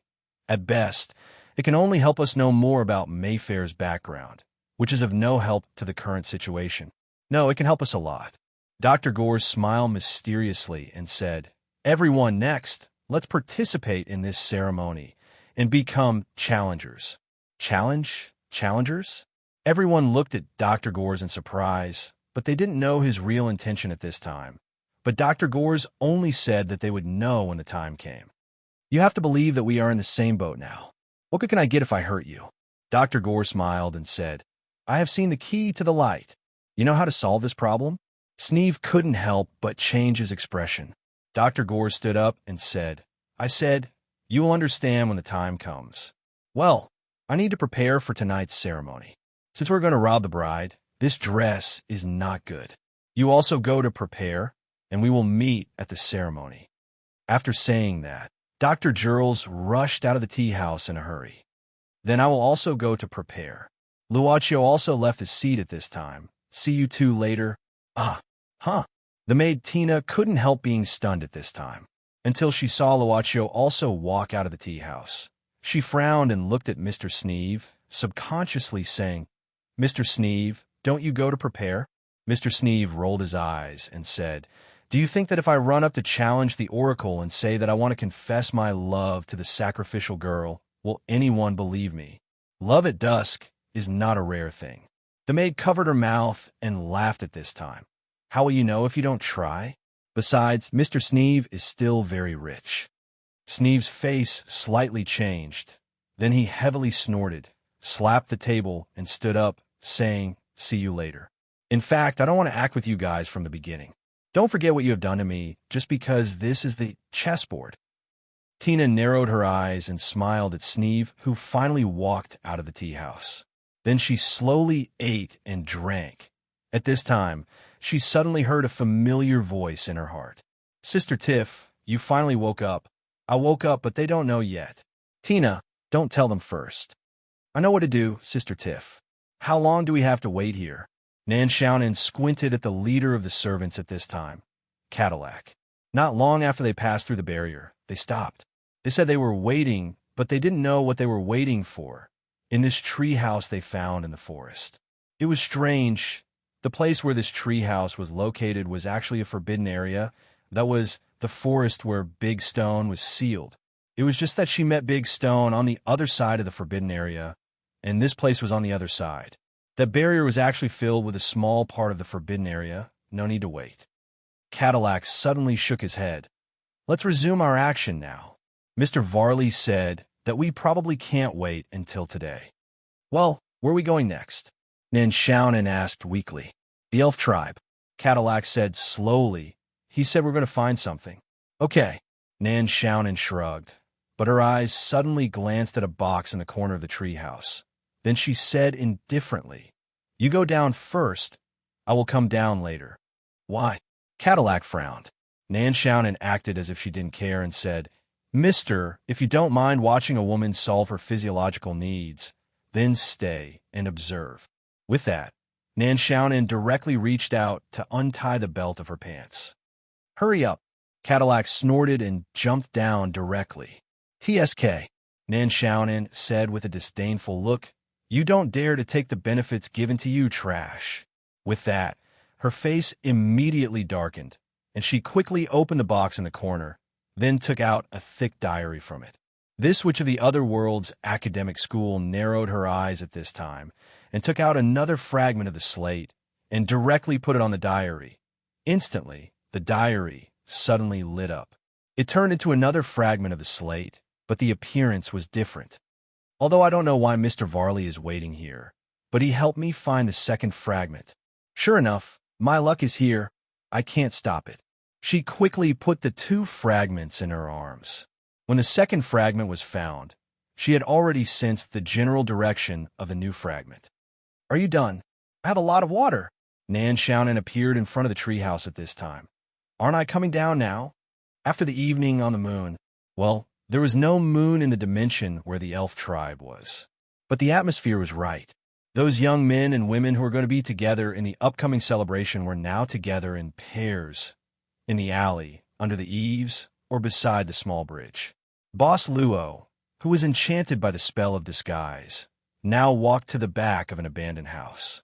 The back was connected to the stream that ran through the village. The water wheel house beside the stream was the destination of Boss Luo's trip, which was the place indicated by the note tied to the only intact flower. There was no one around, only the sound of flowing water and the sound of the water wheel turning and the sound of knocking on the door. Boss Luo actually just knocked once, and the door of the water wheel house squeaked and slowly opened. A light came in from the small window, which was the light of the village opposite the stream. It was so weak that only a vague figure could be vaguely seen. You really came. The vague figure walked out a little, but it was still vague, but the voice was very clear. Luochio smiled slightly. There is only one intact flower left. Such an obvious hint.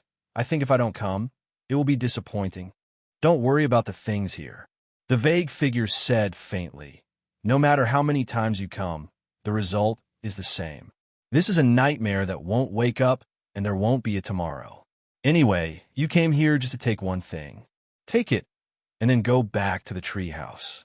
Tomorrow will come naturally. As the vague figure said, she threw out something, a box with something in it. It was now in Boss Luo's hand. Boss Luo opened the box and took a look, then closed it.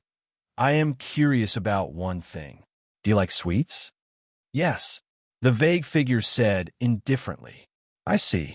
Boss Luo said slowly. We meet again, Miss Mayfair who doesn't like sweets. To be exact, you remember me. Last time when you woke up, you told me that you don't like sweets and hate humans. The blurry figure suddenly became clear. She walked closer, and the light from afar shone on her body. She was wearing the majestic uniform of the temple guards, which made her look particularly cold. Hashtag PS 7684. Chapter 1810. I don't know what you're talking about. In the water wheel house, she spoke quickly. You've already gotten the thing. Let's go. How did you do it? Boss Luo suddenly asked. She wanted to leave, but now she had to stop and subconsciously said, What? How did I do it? Let two Mayfair exist at the same time and reasonably. Mayfair, who was wearing the temple guard uniform, suddenly became serious and suddenly attacked. You're not the one who should take it away. At this moment, Mayfair wanted to take back the box that she had just handed over. But what surprised her was that she, who had been prepared for a fierce battle, was unexpectedly able to easily take back the box. In other words, Boss Luo directly threw the box back. Since I'm not the one who should take it away, then I'll give it back to you. Luo Chio looked at her, who was surprised, and said indifferently, Give it to the person you think should give it to. What are you? Mayfair stared at the box in her hand and couldn't help but frown. Who I am is not important. Boss Luo smiled and said, What's important is that I'm now an adventurer who is investigating why Miss Mayfair was trapped on the same day. For me, compared to the treasures I can get from here, the truth of the matter is more valuable. She was silent. Boss Luo said, Of course, if you're willing to tell me the truth now, I'll be happy to listen. But if you don't want to, I'll continue to investigate little by little. Up to you. She suddenly raised her head and hid in the darkness. I hope you won't regret it. Last question. Boss Luo suddenly asked, The first time, the key I picked up outside Captain Malik's room. It was you who left it, right? There was no response. The figure hidden in the darkness had already disappeared. There was still the sound of the water wheel turning outside. Then, on the other side of the stream, the celebration in the village had just begun. Boss Luo walked out of the water wheel house and looked at the reflection of the lights on the stream. He suddenly stretched and whispered to himself, I wonder if Mr. Gores and the others are ready. Anyway, he didn't plan to prepare anything. Miss Tina's makeup artist was actually very good. There would be a big ceremony in the village square. There was a huge statue of a blindfolded woman sitting on the throne, Goddess Prama. The young man and woman arrived at the venue of the grand ceremony. They were waiting for the arrival of the blessing. It was not the blessing of another legendary goddess, Gloria, who had never appeared, but the blessing of the goddess, Prama, brought by the temple messenger. They believed that under the blessing of the goddess, Prama, the young man and woman who could successfully marry each other today would obtain a lifetime of happiness. The person who presided over the blessing of the goddess, Prama, was the sacrifice that was about to be sent to the temple as a sacrifice, the youngest daughter of Eric's family. He saw Eric, who was standing with his wife, with tears of excitement on his face. The grand ceremony is about to begin. An old man slowly walked out with a scepter in his hand. Now, the young people who are interested in marrying each other today, please come out and prepare to receive the blessing from the goddess Prama. At this moment, the braziers around suddenly lit up and the temperature and brightness increased a lot in an instant. At the palanquin that carried the sacrifice, a woman wearing a veil slowly walked out. The reason why her face was covered was that since she became a sacrifice, her body and mind belonged to the god of the temple. Since then, her appearance and even her voice could only belong to the god, and she was forbidden from direct contact with mortals. Beside the sacrifice girl stood a tall man wrapped in black armor, with 2 swords on his back. The oracle of the temple, the person who walked in the tribe on behalf of the goddess Prama. At this moment, young men and women walked out slowly from all over the venue, hand in hand. Sacrificial music sounded, making everything solemn. The oracle in black armor looked at the sacrifice girl and nodded. Then, the sacrifice girl walked slowly to the statue of the goddess Prama. Wait a minute, dash. A sudden voice sounded. It seemed to come from all directions, instantly interrupting the silence of the grand ceremony. The elves couldn't help but look around in confusion, trying to find the person who interrupted the solemn grand ceremony. It's not time to start yet. The voice sounded again, because a pair of lovers who should receive the blessing hasn't arrived yet. Nonsense. The old man with the scepter knocked the floor heavily with his scepter. Whose child is this? She's so mischievous. Don't worry, I'm coming out. A figure jumped down from a high place with his hands clasped behind his back. He was in a snow-white robe with a handsome face, accompanied by fluttering flowers and petals. The handsome elf in the snow-white robe landed lightly like a feather. Since today is the night of the union of two lovers, we can't miss this part of the ceremony. Don't you think so, my lover, Xiao Lina? The handsome man in the snow-white robe looked at the sacrifice girl and said, as for Xiao Lina, she was the little girl of the Eric family, the original name of the sacrifice girl. What's he going to do? He wants to express his love to the sacrifice girl. Does he want to receive the blessing? Treason! Treason! Stop him! Beat him down! Have you forgotten the tragedy that happened that year? The young elves didn't know what was going on, but the old elves' faces all changed, especially the father of the sacrificial girl, old Eric, who couldn't take the shock and fainted while clutching his heart. Nonsense! Nonsense! Whose child are you? The old man with the scepter, the village head, frowned. Why haven't I seen you before? My name is Gors. The handsome young man. Gors showed a charming smile. Village head, it's not strange that you don't remember me. I'm just too low-key. But today, my lover is going to be the sacrifice of the temple. At this moment, I feel that I'm going to explode. I can't keep a low profile anymore. I'm going to challenge this oracle, defeat him, and take away my love, Xiao Lina. His affectionate face. What? What is he going to do? In the crowd, Mr. Sneeve, who covered half of his face with his hat, couldn't help but open his mouth in disbelief. They scattered when they were in the tea house, even though they had agreed to meet at the scene of the celebration in the evening. However, Mr. Sneeve, who had arrived early, couldn't find the others. He could only hide in the crowd for the time being, until Dr. Gore's voice suddenly sounded. At that time, he had a bad feeling, but he didn't expect Gores to show up in such a flashy way and challenge the oracle of the temple. Where are the other two?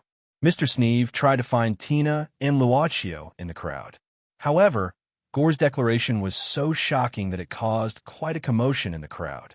I heard that in the past, there was someone who successfully defeated the oracle and took away the sacrifice girl. The young elves whispered. For the sake of his lover, he didn't hesitate to challenge the oracle and become the target of public criticism. How romantic! I know that they live under the hill on the other side of the sleeping forest outside the village. They also have a daughter called Mayfair. I heard that because the son of a sinner, Mayfair, escaped, old Eric's daughter had to be sacrificed. Although it's said that there are 3 sacrifices in a family, old Eric's daughter has been sacrificed. Old Eric is quite pitiful. After he died, he didn't even have a descendant to sweep his grave. Old Eric, who had just woken up, rolled his eyes and fainted again. Seeing that the commotion couldn't be calmed down, the old man, the village chief, was anxious. He quickly looked at the sacrifice girl, Xiao Lina, and subconsciously asked, "Is this really your lover?" The masked sacrifice girl seemed to be anxious at this time. When she was about to speak, the oracle in black armor suddenly reached out his hand and stopped her. The voice coming from the helmet was hoarse and low. "Remember your identity. From now on, everything you have belongs to the gods. Your appearance, your body, and even your voice." The sacrifice girl couldn't answer the village chief's question, but her eyes couldn't help but reveal panic. At this time, the oracle in black armor directly pulled out 2 swords from his back and said indifferently, "Since someone wants to challenge me, then challenge me. It won't take too much time. I'll end this duel soon." That's fine. The village chief was helpless and could only retreat. He signaled for the young elves and elves who were waiting to receive their blessings to leave first, and then let people clear out the celebration hall. Only the spotless Dr. Gores, who was wearing a white bag, was left. He stood with his hands behind his back and looked at the oracle in black armor. The atmosphere gradually became anxious. "If you're not going to attack, then let me attack," the oracle in black armor said indifferently. He held his sword and walked over step by step. However, Dr. Jules suddenly said, "Wait a minute, there's someone else." "Who else?" the village chief said angrily. He had already asked people to check who this kid was. He was so immature, but they still couldn't find him. Gores chuckled and said, "Maybe you don't know, but I'm not the only one who truly loves Xiao Lina." "Oh, Xiao Lina, You're the star of Heavenly Star. You're so dazzling. Do you know that your beauty is a sin? A sin that not only makes me sink deeply into, but also makes others unable to extricate themselves. Why? Why did you let me meet you in my life? There's someone else? The Oracle in black armor didn't care about the sappy words of this troublemaker, but he cared about the fact that there was someone else. Gore suddenly pointed and said loudly, "Come out, Dusk Sword Sneeve. I've already seen you. Shaolina is here. Our true love is about to be sent to the temple. Can you bear this kind of eternal separation?" At this moment, the crowd dispersed because of Gur's direction. Thus, Snake, who was hidden in the crowd, had no choice but to be exposed to the crowd. Dusk Sword? The exposed Mr. Sneeve was gnashing his teeth and trembling because of anger. He's the other guy who also loves Lena deeply. So old. Old Eric, who had been woken up by his wife's cold water, suddenly fainted again. This time, he even spat out some white foam. Nonsense. Nonsense. The village chief kept knocking on the floor. Love, it surpasses all obstacles. Love can surpass the gap of age. Dr. Gores held his heart and said loudly, "I'm also very sad. I'm also in pain, but at the same time, I'm also very moved." In the dusk, Sneeve's love is so humble. Although he's so ugly, at this moment, he's noble, because he's willing to accompany me on this path of challengers for his true love. "I'll kill you, you bastard." Mr. Sneeve accidentally showed his weapon because he was too angry, but the surrounding crowd immediately squeezed back. Looking at the current situation, he was afraid that he couldn't get away with it. He could only clench his teeth and walk out of the crowd. He walked to Dr. Gore's side and lowered his voice. "If you don't give me a reasonable explanation, beat this oracle first. Remember, we're in the same boat now," Dr. Gores said quickly. Sneeve could only snort coldly.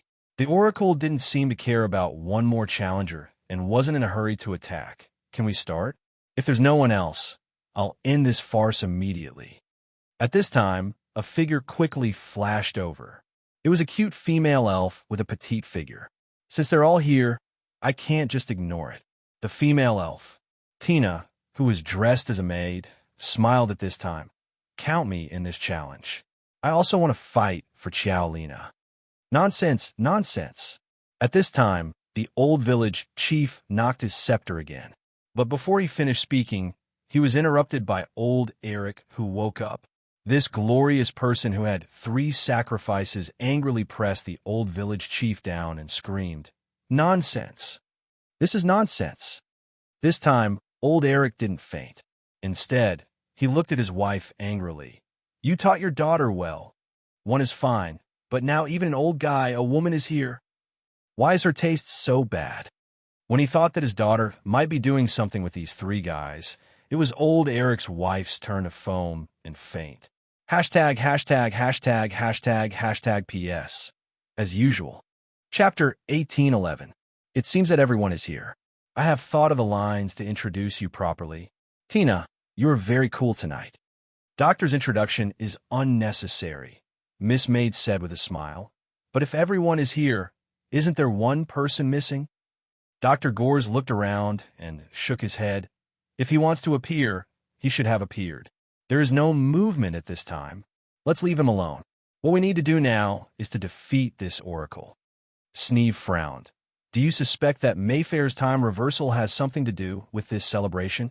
At that time, Mayfair's parents were married in this way, and she was born as a sinful child. Dr. Girth said quickly, if this has offended the gods and caused the gods to punish us, wouldn't it be a little too low class if it's just a few years of harvest? So, Doctor, is it because the goddess's punishment is related to Miss Mayfair's time reversal? Tina seemed to think of something and immediately said, but this oracle doesn't seem to be easy to deal with. Teamwork. Dr. Gore smiled and then took out several bottles of potions. He said with a smile, didn't we pick up a lot of potions when we followed, Captain? This was the truth. Not only Dr. Gore's, but Tina and Sneeve also had a lot of recovery potions in their hands. This kind of supply even made them think that Boss Luo might have a function card like Drop Up. And this. Dr. Gores finally took out a scroll and smiled. Whether it succeeds or fails, it mainly depends on this. Obviously, this was the invisibility scroll that Boss Luo gave to Dr. Gores. Although the captain, who had the highest combat power and could kill one monster with one sword, was not here, the three of them were still confident with these items in their hands. It was not the first time they had entered the world of the chessboard, so they were not unfamiliar with battles. It seems that you are ready, right? The Black Armor Oracle waved his hand. Then don't waste any more time. Let's do it. Dr. Gores chuckled and quickly said, "You guys keep him busy. I'll find an opportunity to stab him in the back." After saying that, Dr. Gores instantly opened the scroll in his hand and disappeared in front of everyone's eyes. Sneeve and Tina looked at each other at this time, then attacked the Black Armor Oracle together. This is against the rules. Duels are sacred and fair. I don't recognize this battle. The village head struggled to push old Eric away and said angrily, "Only a one-on-one duel will be recognized. It doesn't matter. It's too much of a waste of time to do it one by one." The Black Armor Oracle was holding two swords at this time. Facing Sneeve and Tina's attacks, he did not panic at all. He blocked with his swords, like an airtight high wall. Not good. This oracle's level may be higher than that of the Minotaur Guard in the trial road. After fighting for a while, Sneeve felt that something was wrong. The Black Armor Oracle's strength was completely beyond imagination. They believed that their attacks could break through the Black Armor Oracle's defense. After all, there was only one set of divine armor that was known to have invincible physical defense, and it belonged to them. The problem was that it was one thing to be able to break through the defense, but it was another thing to be able to effectively hit the opponent. At this time, Sneeve suddenly retreated from the battle, leaving Tina to deal with the Black Armor Oracle alone. He was ready to regroup and wait for an opportunity to attack. "What are you doing? He doesn't have any flaws. Once I use my invisibility, I will come into contact with him. There is only one chance." Dr. Gores' voice suddenly sounded in Sneeve's ears. "If you can do it, why don't you go?" Sneeve could not help but snort coldly. "Didn't you see the Black Armor Oracle's swordsmanship? It doesn't look like it can be trained by a human." At this time, Dr. Gores felt as if he was in a dark space. Everything in his line of sight had become black and white. This kind of invisibility even made his body enter a different space. He could indeed see the Black Armor Oracle's powerful swordsmanship. He was secretly anxious, but he could not find an opportunity to give the Oracle a fatal backstab. Did Mayfair's father really defeat the Black Armor Oracle? How powerful was her father at that time? At this moment, Tina suddenly ignored the danger and directly used her hand to grab the blade of the Black Armored Ambassador of God's sword. She immediately interrupted the Black Armored Ambassador of God's powerful swordsmanship. She was probably shocked that someone would risk the danger of having their hand cut off. "Good chance," Dr. Gores shouted in his heart. Immediately, his figure passed through the white and black in front of him and flashed to the back of the Black Armor Oracle. The air shook for a while. A figure appeared like a meteor. At the same time, a cold, gleaming dagger directly pierced the back of the Black Armor Oracle's head at the gap between the helmet and the armor. Success! Dr. Gores revealed a faint smile. Then, the smile disappeared. His dagger did not pierce through the gap of the helmet. Instead, it was blocked by the sword's scabbard. It turned out that the Black Armor Oracle used his palm to slap the bottom of the scabbard on his back. He slapped the scabbard up and blocked the fatal backstab. A terrifying battle was about to begin. Dr. Gores was shocked. However, at this time, the Black Armor Oracle directly turned around and slashed with his sword. Dr. Gores dangerously pulled back his dagger and blocked the sword slash. However, his body could not withstand the impact of the sword and was directly swept away. He turned around in the air and landed more than 10 meters away. Moreover, his hand that was holding the dagger had lost all feeling. The invisibility effect was also directly broken. This feeling, this powerful swordsmanship. Dr. Gores stared at the Black Armor Oracle in front of him in a daze and said subconsciously, "You are." However, the Black Armor Oracle did not respond. Instead, He took a step forward, and his body suddenly slid forward. He directly aimed his sword at Gorza's waist, intending to cut him in half. Gorza's whole body became cold. At this critical moment, he found that he could not move. He could only stare blankly at the Black Armor Oracle's sword that was about to cut his waist. The feeling of death began to spread, and Sneeve and Tina were unable to save him at this time. I haven't cleared the level yet. This thought flashed through his mind. Dr. Gores felt that at this time, there was no pain. When he opened his eyes again, he found that he did not return to the forest where he first met Mayfair. Tom did not turn back. He was not dead, but still in the celebration venue. The Black Armor Oracle was still in front of him, but this time, there was a tall figure in front of him. He blocked in front of Dr. Gores and successfully blocked the Black Armor Oracle's fierce attack. The weapon used was a magic staff that was 2 meters long. "You are." Dr. Gores could not help but tremble at this time and blurted out, "Cade lie." At this time, the person who successfully blocked the Black Armor Oracle's attack and saved Dr. Gores was Mr. Varley's servant, the member of the vampire monitoring team who was beaten to level up again. Cade lie. After the Black Armor Oracle's attack was blocked, he was not too shocked. Instead, he directly advanced. This time, he went straight for Cade lie. But at this time, Cade lie's thick and long magic staff suddenly burst out a sharp black wind, directly shaking the Black Armor Oracle's body. The Black Armor Oracle took a few steps back and stopped. The Black Armor Oracle lowered his head and looked at some scratches on his black armor. After a moment of silence, he said, "You also came to defeat me and then take away the sacrifice. Anyway, there are already several people who want to challenge you. I'm not the only one." Cade lie said indifferently at this time, then waved the long magic staff in his hand. The gem inlaid on the top of the long magic staff shone deeply at this time, and then continuously spat out dark gray bubbles that were the size of basketballs. A total of 10 bubbles were spat out in an instant. But after these dark, gray bubbles appeared, they continued to split. Soon, the 10 bubbles that were spat out had divided into hundreds, densely filling the sky above the celebration venue. At this time, Cade lie pointed the magic staff in his hand, and suddenly 5 bubbles directly rushed toward the Black Armor Oracle. At this time, the Black Armor Oracle directly slashed with his sword. The sword broke one of the dark gray bubbles, but what followed was a shocking explosion. Bang, bang, bang. 5 loud explosions sounded in succession, and the Black Armor Oracle was completely covered by the thick smoke of the explosion. But soon, the Black Armor Oracle walked out of the thick smoke. On the black armor, there was a trace of visible damage that could be seen with the naked eye, but the Oracle did not seem to be injured because of this. At least, before this armor could be opened, there was no way to confirm whether he was injured or not. But at this time, hundreds of dark gray bubbles, under the command of Cade lie, surrounded the Black Armor Oracle. They quietly floated, exploding with a touch. The Black Armor Oracle silently stood in place, motionless. Looking at these dark, gray bubbles floating, he seemed to be thinking about how to deal with them. This is the Shadow series, one of the ultimate skills of that profession, right? Dr. Gores stood up again at this time, looking at Cade lie, who turned the situation around with one move. He frowned and said, "You change your profession so quickly, and you even cultivated it. You are worthy of being Mr. Varley's follower. There is something called legacy."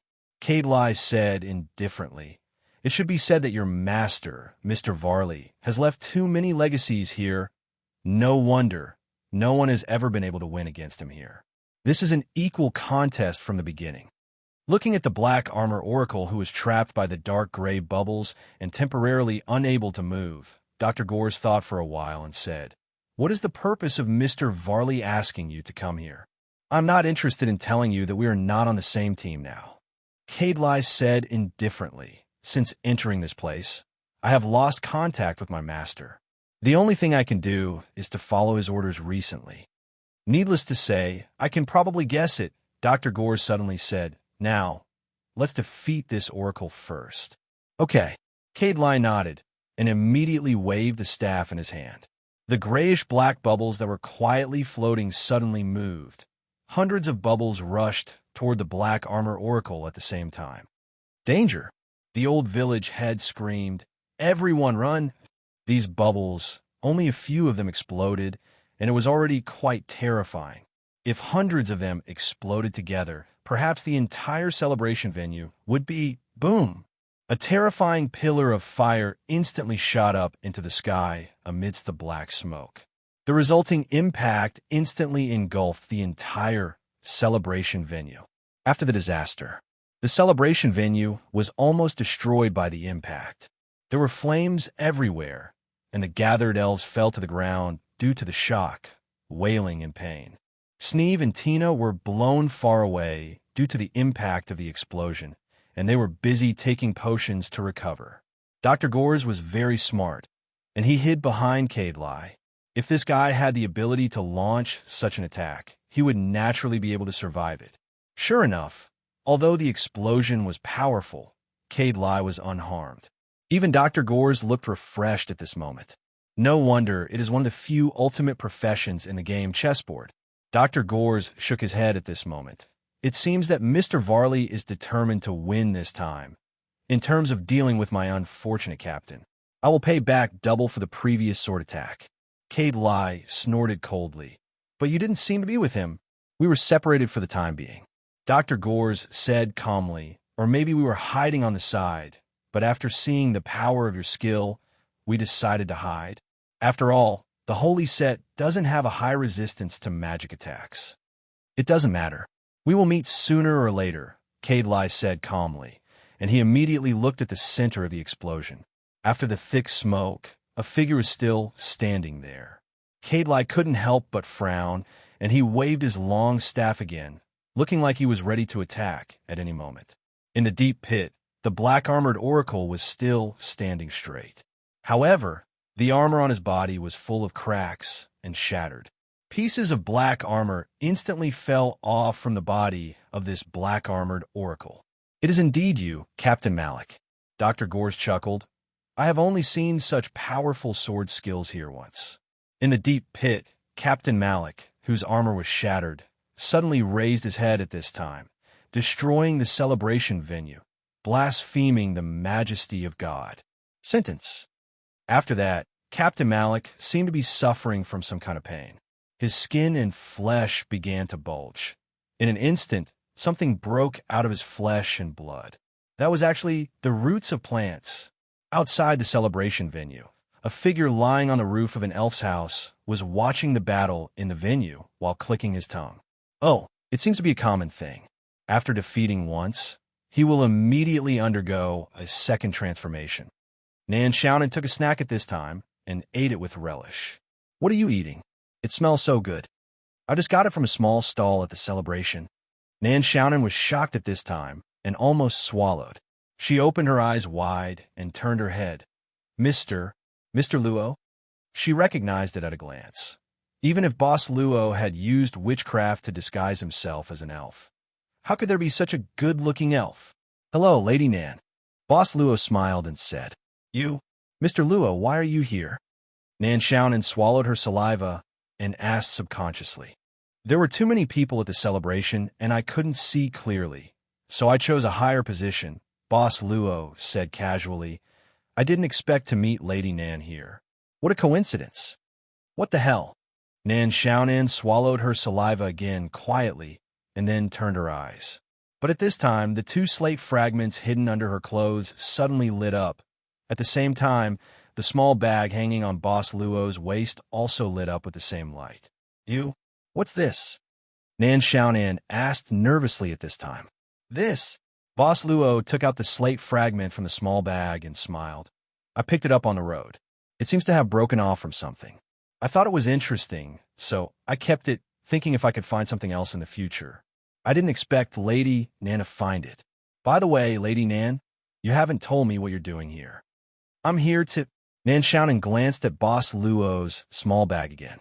Finally, she gritted her teeth and took out the two fragments she hid. She smiled embarrassedly and said, "If I say, I'm here to deliver a package to you, will you believe me? It took me a lot of effort to find these two #######PS. 77/84. Chapter 1812. Looking at Nan Xiaonan's pitiful and aggrieved expression, Boss Luo could not help but laugh, but he did not accept the two slate fragments. "Mr. Luo, what are you doing?" "Lady Nan, since you found the fragments, why don't we cooperate and search for them together?" "Cooperate?" "Yes." Boss Luo nodded. "Besides, I only have one piece here, and you have two pieces. Logically speaking, even if I have to give it to you, I should give it to you, who has more. This seems to be the principle of the big eating the small." "Oh, the big eating the small? Is this how you understand it?" She subconsciously looked at the fragments in Boss Luo's hand. At this time, it seemed that as long as she asked for it, he would give it to her. But was it really so easy to open her mouth? This was not as simple as opening her legs casually, was it? Or could it be that Mr. Luo did not care about these at all? The academic witch of her subworld was thinking rapidly. Her years of roaming the void were equivalent to her years of being single. It was not that she had never seen fierce people in the dimensional crevice, but there were only a few who could press the will of a subworld on the floor. And even if she met one, she could not be friends with such a fierce person at her level. Fierce people of that level all had terrifying plans. If they were not facing an entire subworld, they were facing a large number of void-strong people. People like her, at her peak, could only barely be considered as a first-class immortal.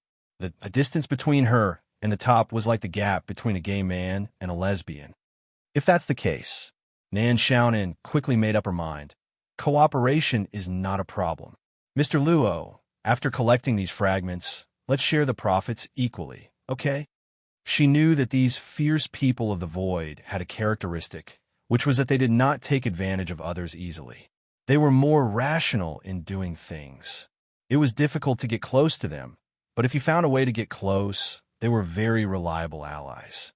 Sometimes, Nan Xiaonan could not help but secretly think that if she was not a lone traveler in the dimensional crevice, when she was involved by the spatial fluctuations and was about to fall into this subworld, would there be someone who could help her, and she would not be in such a situation now? Split equally? Boss Luo looked at the short-haired woman in front of him with great interest. He felt that she might look better with a pair of glasses. "Yes." Nan Xiaonan nodded. "You can't take advantage of me, but I can't take advantage of you either, right? If we can split it equally, then no one owes anyone anything. Isn't that good?" "Not bad." Boss Luo smiled faintly. Then his gaze fell on the celebration venue. While they were talking, Dr. Gores and the others were still fighting for their lives.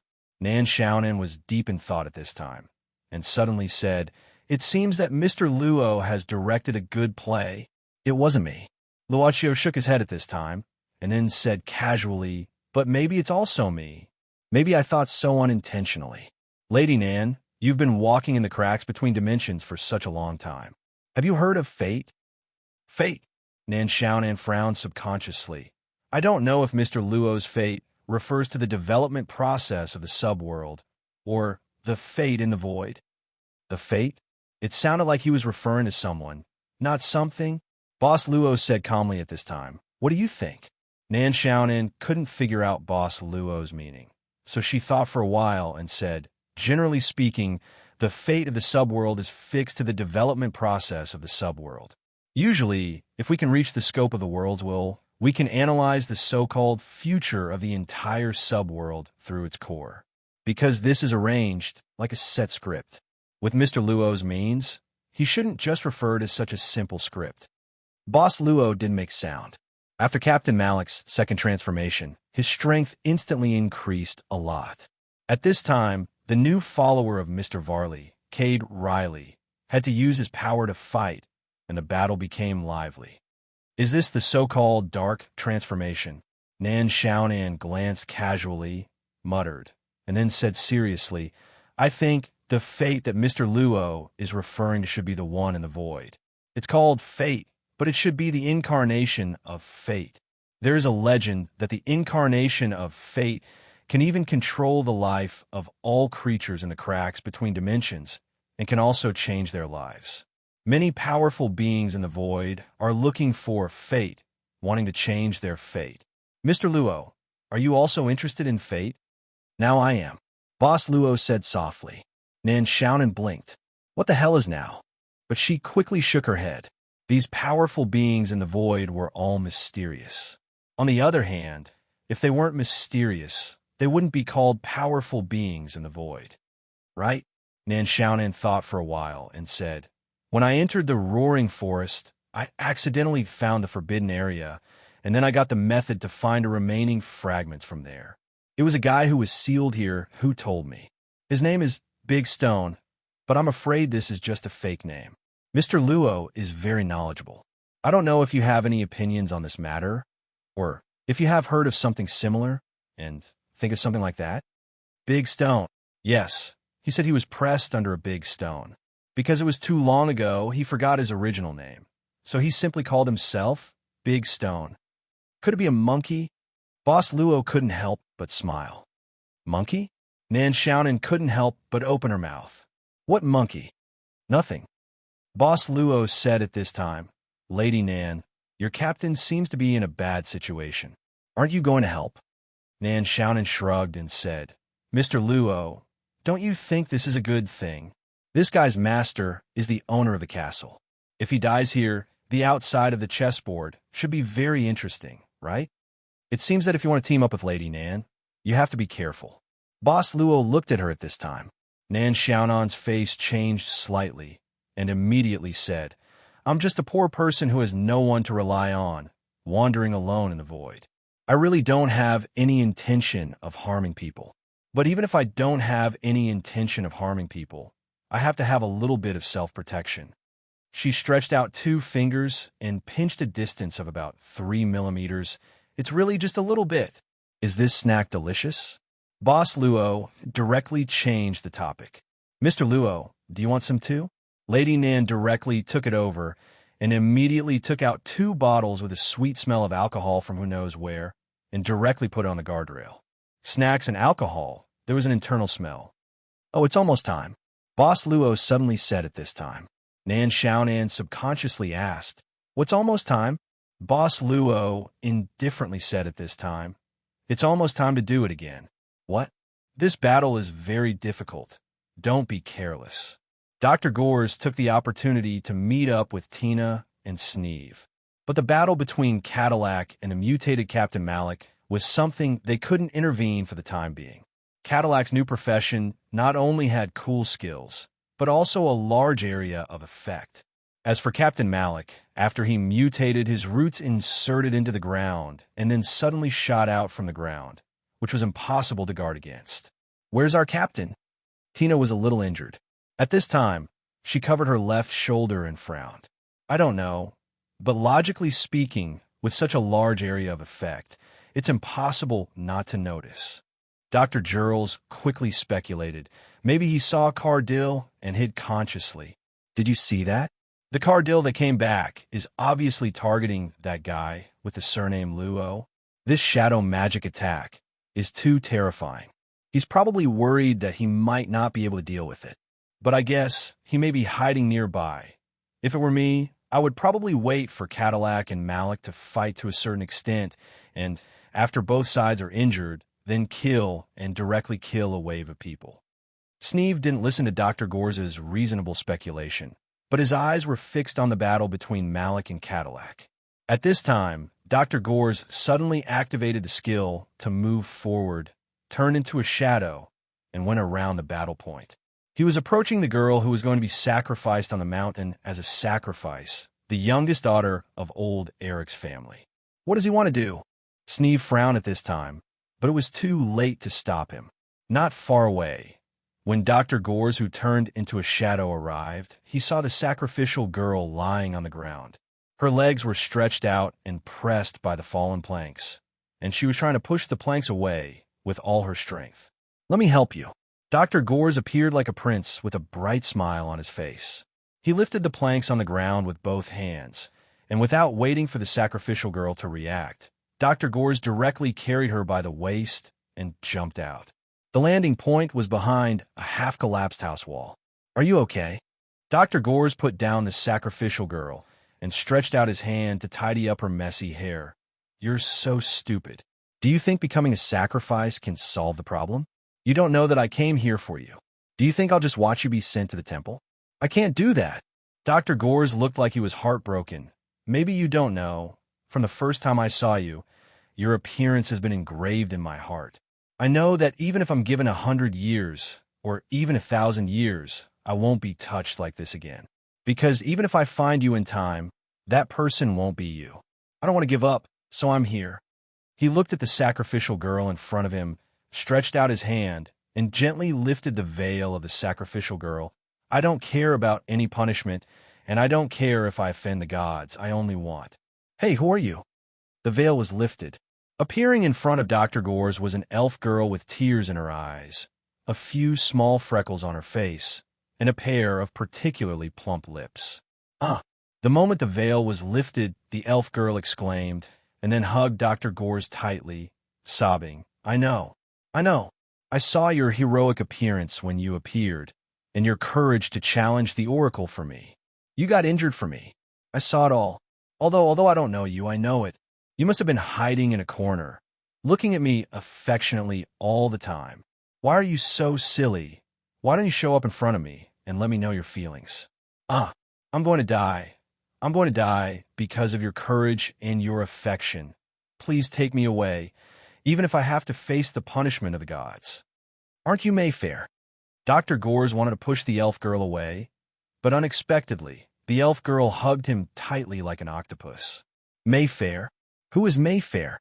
The elf girl grabbed Dr. Gore's face. I'm Lena, the bride you want to take away. As she said, her plump, fiery red lips kept approaching Dr. Gores. Die! Uppercut.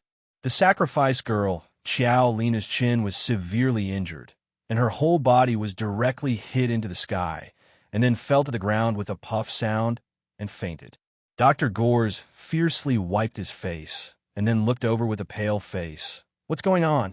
Why isn't it Mayfair? Could it be that my conjecture was wrong? At this moment, Dr. Gores suddenly heard a sound behind him. He was instinctively shocked, and at this moment, something bloomed in his chest. Blood flower. His chest had been pierced through, and the murder weapon was still stirring in his heart. Dr. Giles wanted to scream out loud. He wanted to turn around and look at the attacker, but at this time, his vision had already begun to spin. It was his head that flew out directly. His head had been directly cut off and fell to the ground. People said that if the speed was fast enough, the consciousness was still active at the moment when the head was cut off, and perhaps he could still think. The last thing Dr. Gores saw was a figure wearing the uniform of the temple guards. Not far from this figure, he saw another figure. That was Mayfair, who was wearing the sacrifice clothes and lying unconscious on the ground at this time. The figure who cut off his head turned around at this time and walked towards Mayfair with a bloody weapon dripping with blood.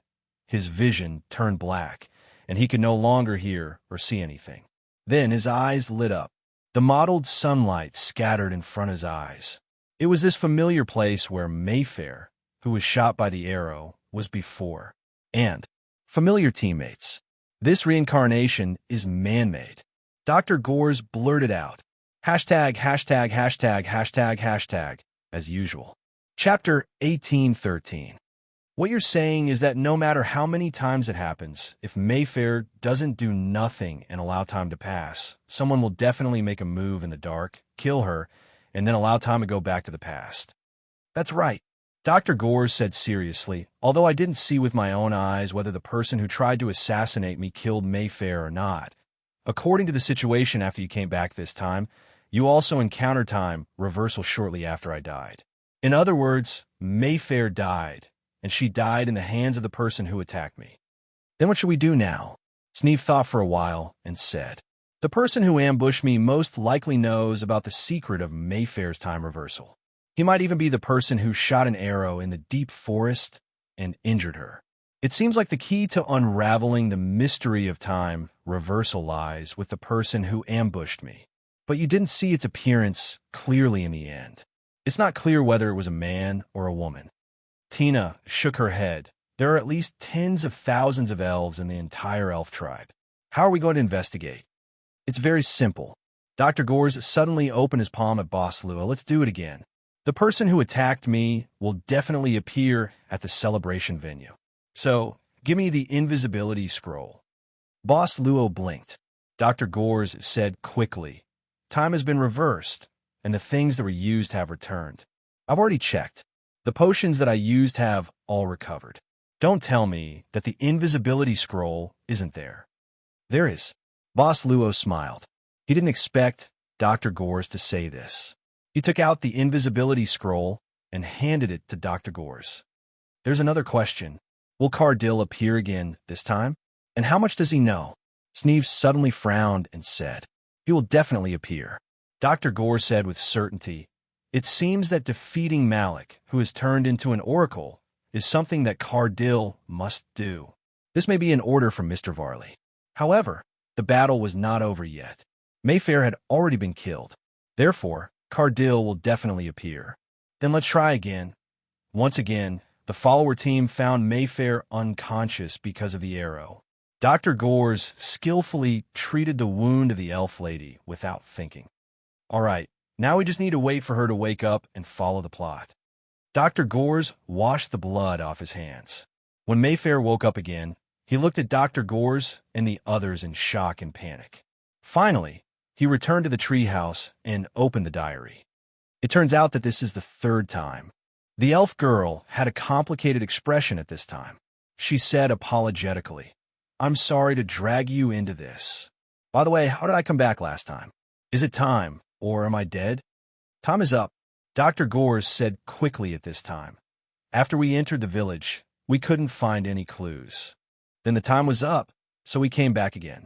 But the doctor did not say anything about the celebration. She even disappeared before the celebration began. She might have replaced Xiao Lina to pretend to be the sacrificial girl, and she might have been killed in the end. Everyone understood what Dr. Gores meant. He wanted to make sure that Mayfair, who had woken up this time, would do the same thing as the last time. He wanted to make sure that the murderer would appear at the venue and take the opportunity to catch him. Mayfair nodded and began to write something in the diary. Then she said, "If this is the case, that is to say, we can't find any useful clues in the village, right?" "Not necessarily," Dr. Gores said. "After all the elves in the village came out during the celebration. We only experienced it once, so it's normal that we didn't find anything in a short night. So if possible, Miss Mayfair, we plan to try a few more times. Are you willing to help us?" The elf girl quickly said, "Of course. You all got into such trouble because of me. How can I leave you alone? Tell me what to do, and I'll do it seriously." This was the attitude he wanted. Dr. Gores smiled at this time. "Then, Tina, help us with the makeup. Witchcraft makeup bag." Soon, they left the treehouse again and walked into the elf tribe. After Boss Luo and his team left the treehouse for a while, Cardil and Nan Xiaonan came here. "What did you say? If we can't defeat the oracle, we'll keep repeating today?" Nan Xiaonan listened to the information provided by Cardil in surprise. "That's what Mr. Varley told me." Cardil nodded. "At first, I didn't believe it, until we came back here again." At this time, Nan Xiaonan's face slightly changed. She quietly touched her pocket. The second fragment of the slate that she had found in the treehouse had indeed disappeared. However, when she used the visualization method, she could clearly sense that the second slate fragment was in the treehouse. "Are you afraid?" Cardil suddenly looked at Nan Xiaonan. Lady Nan shook her head. "There's nothing to be afraid of. Since you said that we only need to defeat the oracle, then we only need to find a way to defeat him. Mr. Varley should have told you how to defeat him, right?" Cardil didn't say a word, and even stared at Nan Xiaonan. "When I was fighting against the oracle in the celebration, where were you hiding? Why didn't you appear?" Lady Nan shrugged and said, "Brother, I'm just an LV2 commoner who doesn't even have a profession. Do you think I can survive that kind of battle? If I appeared, wouldn't I be a burden to you?" Cardil sneered. "Look at my sincere eyes." Cardil shook his head. "If there's nothing else, let's go. We still need to enter the elf tribe. Don't waste time here." Nan Xiaonan was stunned. "If that's the case, why did you bring me here? Wouldn't it be better to enter the elf tribe directly from the beginning?" "I need to verify Varley's words," Cardil said indifferently. "Since you verified it, If there's a next time, you don't need to come here again. If there's a next time? Lady Nan frowned. What do you mean? Are you saying that you may not be able to defeat the Oracle? Or, even if you defeat him, you may come back again? Your brain is not bad, but unfortunately, your strength can't help at all. Cardil waved his hand. If you come back again, we'll talk about it. Of course, you can stay here if you want. If it weren't for the team contract, I wouldn't be willing to act with you. I wonder if Mr. Luo is also trapped in this time loop. Wait, would such a big boss of the void be easily trapped by such a time loop? Wait for me. Nan Xiaonan saw that Cardil was about to leave without waiting for her. She quickly stopped him. Brother, I'll go up to relieve myself. I'll be done soon. Cardil frowned and said with slight annoyance, Didn't you already go up last time? I still have a lot of water. The scholarly witch in his subworld thought that since she had already shamelessly done it once, she might as well do it again. Nan Xiaonan quickly climbed up the treehouse and found the diary in the box in the corner again. The stone fragment. How could this be? If I can't pass this level, I will never be able to take this fragment away. Nan Xiaonan couldn't help but frown. It seemed that it was not easy to collect all these fragments. For example, the one in Mr. Luo's hand, in the elf tribe, in the tea house of the village. Everyone sat around a table and listened to the conversations of the other guests in the tea house.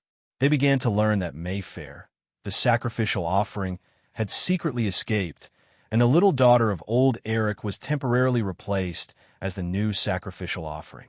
The celebration was going to be held in the evening. Miss Mayfair, are you not feeling well? You look a bit pale. Tina pretended not to know and looked at the elf girl who was holding the teacup and staring blankly. No, nothing. Mayfair shook her head at this time. Maybe it's because no one recognized me when I entered the village. It feels a bit strange. Remember, you're wearing makeup now. Tina smiled and said, Eat something. No matter what, your body will still be exhausted. There's still a long time before the end of today. You need to replenish your strength. True. Mayfair nodded and then began to eat the food on the table. Especially the dessert, this elf girl ate the most. She almost ate half of it alone. Tina couldn't help but smile and said, Miss Mayfair, you seem to like desserts very much. Mayfair glanced at Boss Luo's eyes and nodded. Yes, I like desserts the most, especially this dessert. When my mother was still alive, she often made it for me. By the way, I may have eaten a bit too much. I need to go to the washroom. Tina glanced at Dr. Gores and nodded. I will go with you. I also want to go there. Mayfair nodded. After they left, Dr. Gores picked up a piece of dessert from Mayfair's mouth and ate it. Mr. Sneeve sneered at this time. What's wrong? You're used to drinking blood. When did you change your taste? Aren't you afraid of getting a stomachache? Dr. Gores said angrily, I have the body of a servant. My taste and digestive system are ordinary people. Speaking of which, this thing is too sweet. I can eat so much and my teeth are not rotten. Elves are really a magical race. I can't eat it. Boss Luo smiled at this time and also took a small piece to taste. Speaking of which, why didn't our captain go to the street this time to deal with those passionate elf girls? Dr. Gores narrowed his eyes. Boss Luo said casually, I think it is better to stay in front of you this time. Dr. Gores shrugged, then stood up and looked at Sneeve. I will follow Mayfair. After that, Dr. Gores disappeared in front of the two. He used the invisibility scroll given by Boss Luo this time. After waiting for a while, when he felt that Dr. Gores should be far away, Sneeve suddenly looked at Boss Luo and asked, Did you see Cardil before coming back this time? What do you want to say, Mr. Sneeve? Boss Luo asked curiously. Sneeve said in a deep voice, As I said, Varley, this scoundrel, won't let you go easily. You also saw that the newly returned Cardil was obviously developed to deal with you. I told you to find more items that can resist magic damage. Look at it now. Before we could prepare much, Cardil has made a comeback. Do you want me to kill Mr. Cardil again? Boss Luo asked directly. Mr. Sneeve clenched the teacup at this time. Yes. As long as Cardil dies this time, Varley outside can't escape the punishment of the punishment roulette again. But it's a pity that it's useless. According to the current situation, if there is no way to solve the mystery of time reversal. Even if Cardil is killed here, it won't cause any real harm to Varley. I'm really unwilling to accept this. It's such a good opportunity. Boss Luo suddenly glanced at Mr. Sneeve's shoulder, then smiled and said, "In this case, let's work together to find a way to solve this mystery, Mr. Sneeve." "Don't worry," Sneeve said seriously. "Even if I die, I won't let you be in danger. You're the only hope to defeat Cardil and let Varley face the punishment roulette." "This is an unusually heavy responsibility." Luaccio shook his head and said, "Mr. Sneeve, have you ever thought that maybe I can't help you?" "No." Sneeve seemed to be possessed. "Absolutely not. I'm sure Varley will never allow himself to fail. He suffered a loss in your hands once, so no matter what, he won't let Cardil let you go. Cardil will definitely deal with you. You can't avoid the battle with Cardil again. So either you die or he dies. You only have one way to go." "It walked away," Boss Luo suddenly said at this time. "What walked away?" Sneeve was stunned subconsciously. He looked around and found no one, so he couldn't help but frown. At this moment, the maid, Miss Tina, walked back slowly. As expected, Mayfair has gone missing again. The doctor is probably following behind her. "What were you guys talking about just now?" "Nothing," Boss Luo said casually. "We were just discussing what to do next." Boss Luo glanced outside as he said this. He didn't see the figure in the cloak that appeared and cut off all the flowers last time. "I'll go out for a while." Boss Luo suddenly stood up and said, "Where are you going?" Sneeve and Tina looked at Luaccio at the same time.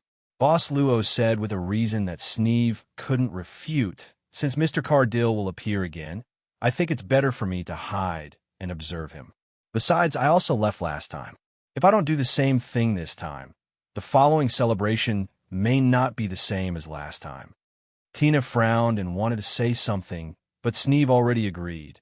"You go. Protect yourself. Then I'll go out for a walk. See you in the evening." Tina found that it was useless to stop them, so she had to be silent. After Luaccio and Sneeve left the tea house, the maid quietly avoided the staff and left the tea house. The reason was she didn't have the money to pay the bill. The lights in the village began to dim. Boss Luo came to the same water cart room. It was quiet and empty here. Only the sound of running water could be heard. This time, it's Mayfair who doesn't like sweets. Boss Luo smiled and walked out of the water cart room. The next step is to confirm the back door of the temple. The clues are almost there. Hashtag, hashtag, hashtag, hashtag, hashtag PS 7884. Chapter 1814.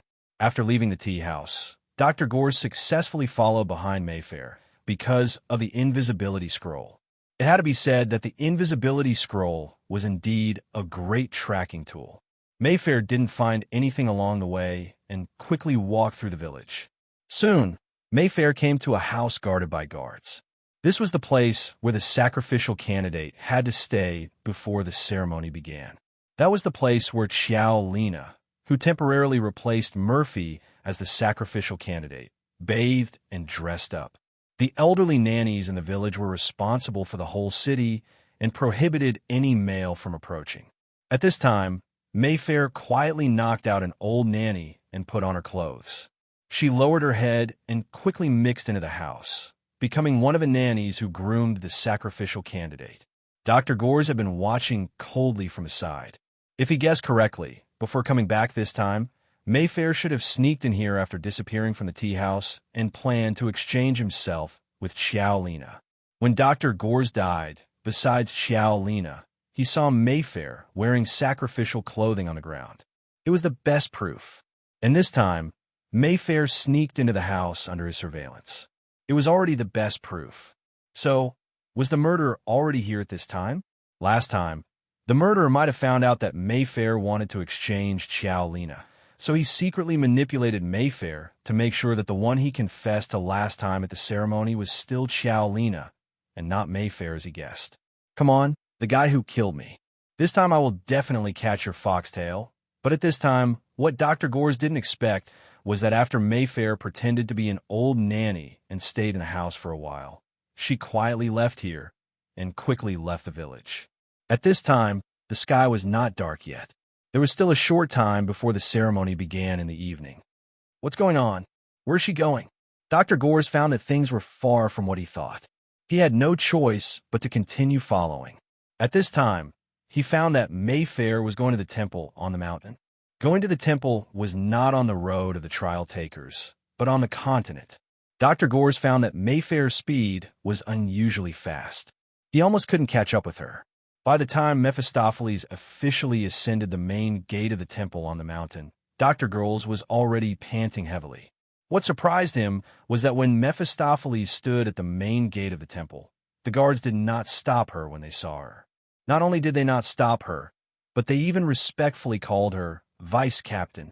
At this time, seeing Mayfair walk directly into the temple, Dr. Gore's mind was in a mess.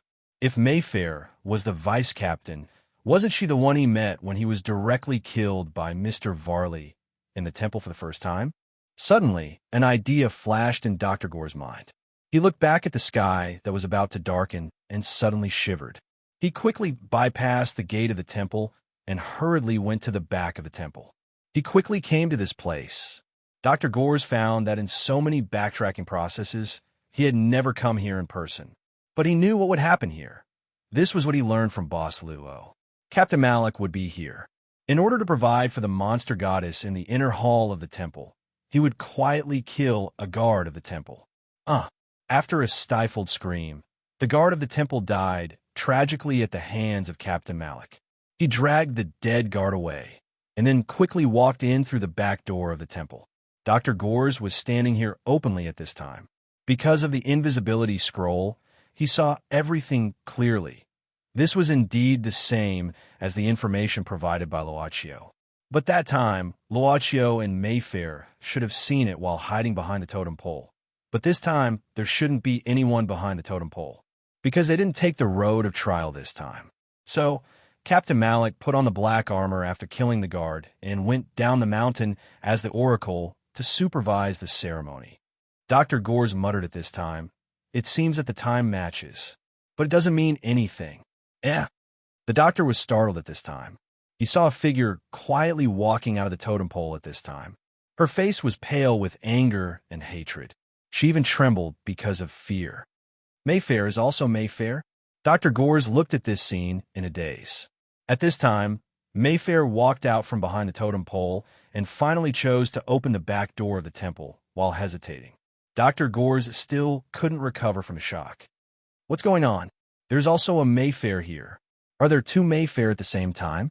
Dr. Gores was startled, and without thinking, he chased after Mayfair, who saw Captain Malik kill the guard. He didn't need to deliberately hide himself because of the power of the scroll. Dr. Gores easily followed behind Mayfair at this time, until they reached the door of the inner temple. Dr. Gores at this time saw with his own eyes how Captain Malik was scolded and even beaten out of the inner temple and hit the wall after sending the dead guard into the inner temple. Then, how he found Mayfair, who was hiding on the door, and saw this time. Captain Malik didn't expose Mayfair, who was hiding here, and even signaled her to leave with him. They went all the way to the baptism room in silence. But they didn't know that there was an invisible figure following them silently along the way.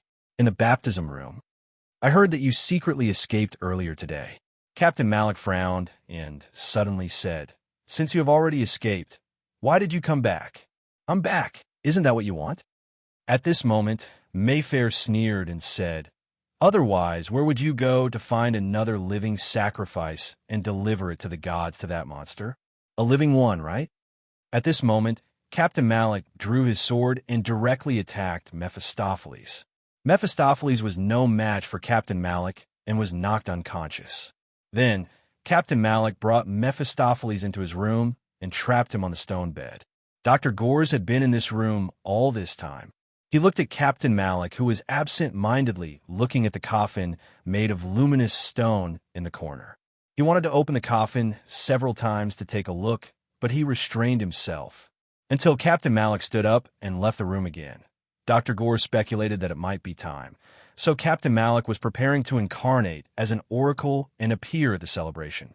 The door had been locked, and it seemed that it couldn't be opened from the inside. Dr. Gores tried several times and temporarily gave up the idea of opening the door. He came before the stone bed and looked at the unconscious Mayfair.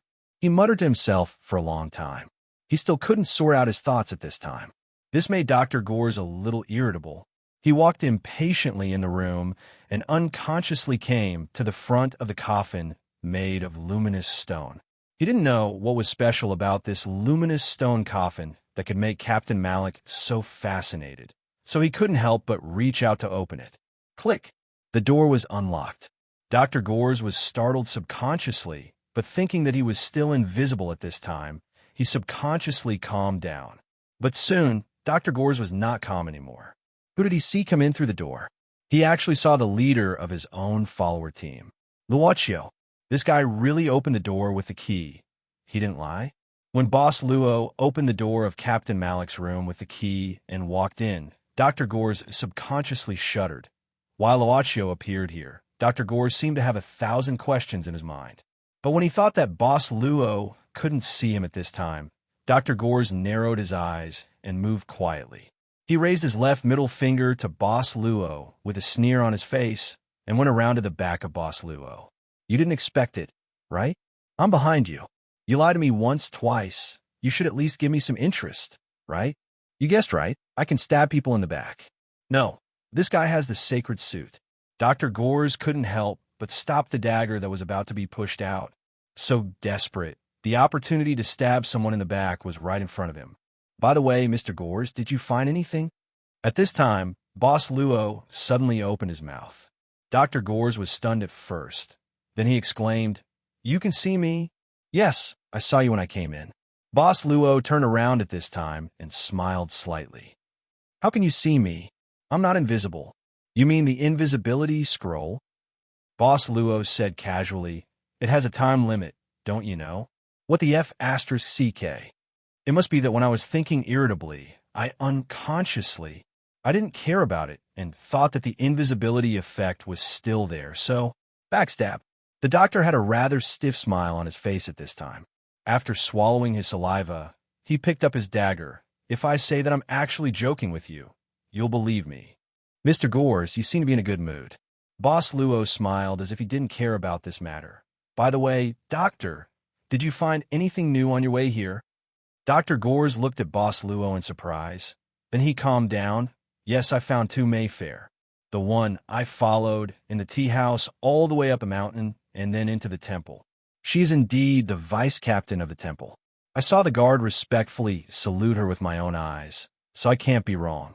As for the one lying on the bed now, to be honest, I can't explain it, but one thing is for sure, there are indeed 2 different Mayfair here. This doesn't make sense. At the beginning of today, the Mayfair we saved in the forest was the one I followed all the way up the mountain. However, according to the situation when we first walked the path of the trial taker, the Mayfair at that time should be the one I found at the back door of the temple, the one lying here. Unless Mr. Gores seems to have thought of something." Boss Luo smiled slightly. Dr. Gores suddenly raised his head. "Unless there are indeed 2 Mayfair. There are 2 Mayfair who can backtrack time. We are actually constantly jumping between the 2 Mayfairs that have been turned back in time. No, this doesn't make sense. If there are 2 different Mayfair who can backtrack time, they can't appear at the same time. What's wrong? I must have overlooked something. What exactly is it?" Boss Luo walked to the side of the stone bed and looked at the sleeping elf girl. He suddenly said, "Mr. Gores, do you remember what you discovered when you first walked the path of the trial taker?" "Discovered? What did we discover?" Dr. Gores frowned and said subconsciously, "The problem of the 3rd level. No, it's the trace left by Gerald. I understand now." Dr. Gores patted his head and hurriedly walked forward. "The path of the trial taker. This path may allow the first Mayfair who escaped as a sacrifice to enter the time of the 2nd Mayfair, who is the vice-captain of the temple guards. When we walked the path of the trial taker for the first time, we came to the time of the 2nd vice-captain Mayfair. Then we backtracked and jumped directly to the time of the 2nd vice-captain Mayfair. But this time, the 1st Mayfair will definitely walk the path of the trial taker and come to the time of the 2nd Mayfair. No, it's still not right. Logically speaking, we didn't walk the path of the trial taker for the third time, so we shouldn't appear in the time of the second Mayfair. If that's the case, then she wouldn't have walked the path of the trial taker. In other words, in the previous, today, Mayfair shouldn't have discovered that Captain Malik killed his companion, but what? But we still went back in time. Dr. Gillis thought about it and said, "We've returned to the original starting point, but we've switched to the second Vice Captain Mayfair's time reversal." From the looks of it, our hypothesis of jumping back and forth between two different Mayfairs should be correct. But last time, today, the first Mayfair didn't enter the temple. He didn't enter the temple. He didn't enter the temple. If he didn't enter the temple, the first Mayfair wouldn't have died in the hands of Mr. Varley. However, and then she died, didn't she? Yes, she's still dead, but who killed her? Who's the murderer? The murderer is the second Mayfair. Boss Luo said slowly. After we cut off your head, Mr. Gores, we will kill Mayfair, who is wearing the sacrificial costume. That will be the second Vice Captain Mayfair. How do you know? Dr. Gores asked subconsciously. Boss Luo blinked, because I saw it with my own eyes. Oh, so that's how it is. Dr. Gores nodded and immediately said angrily, "You just watched as I was killed? How could he do that?" #######PS. As usual.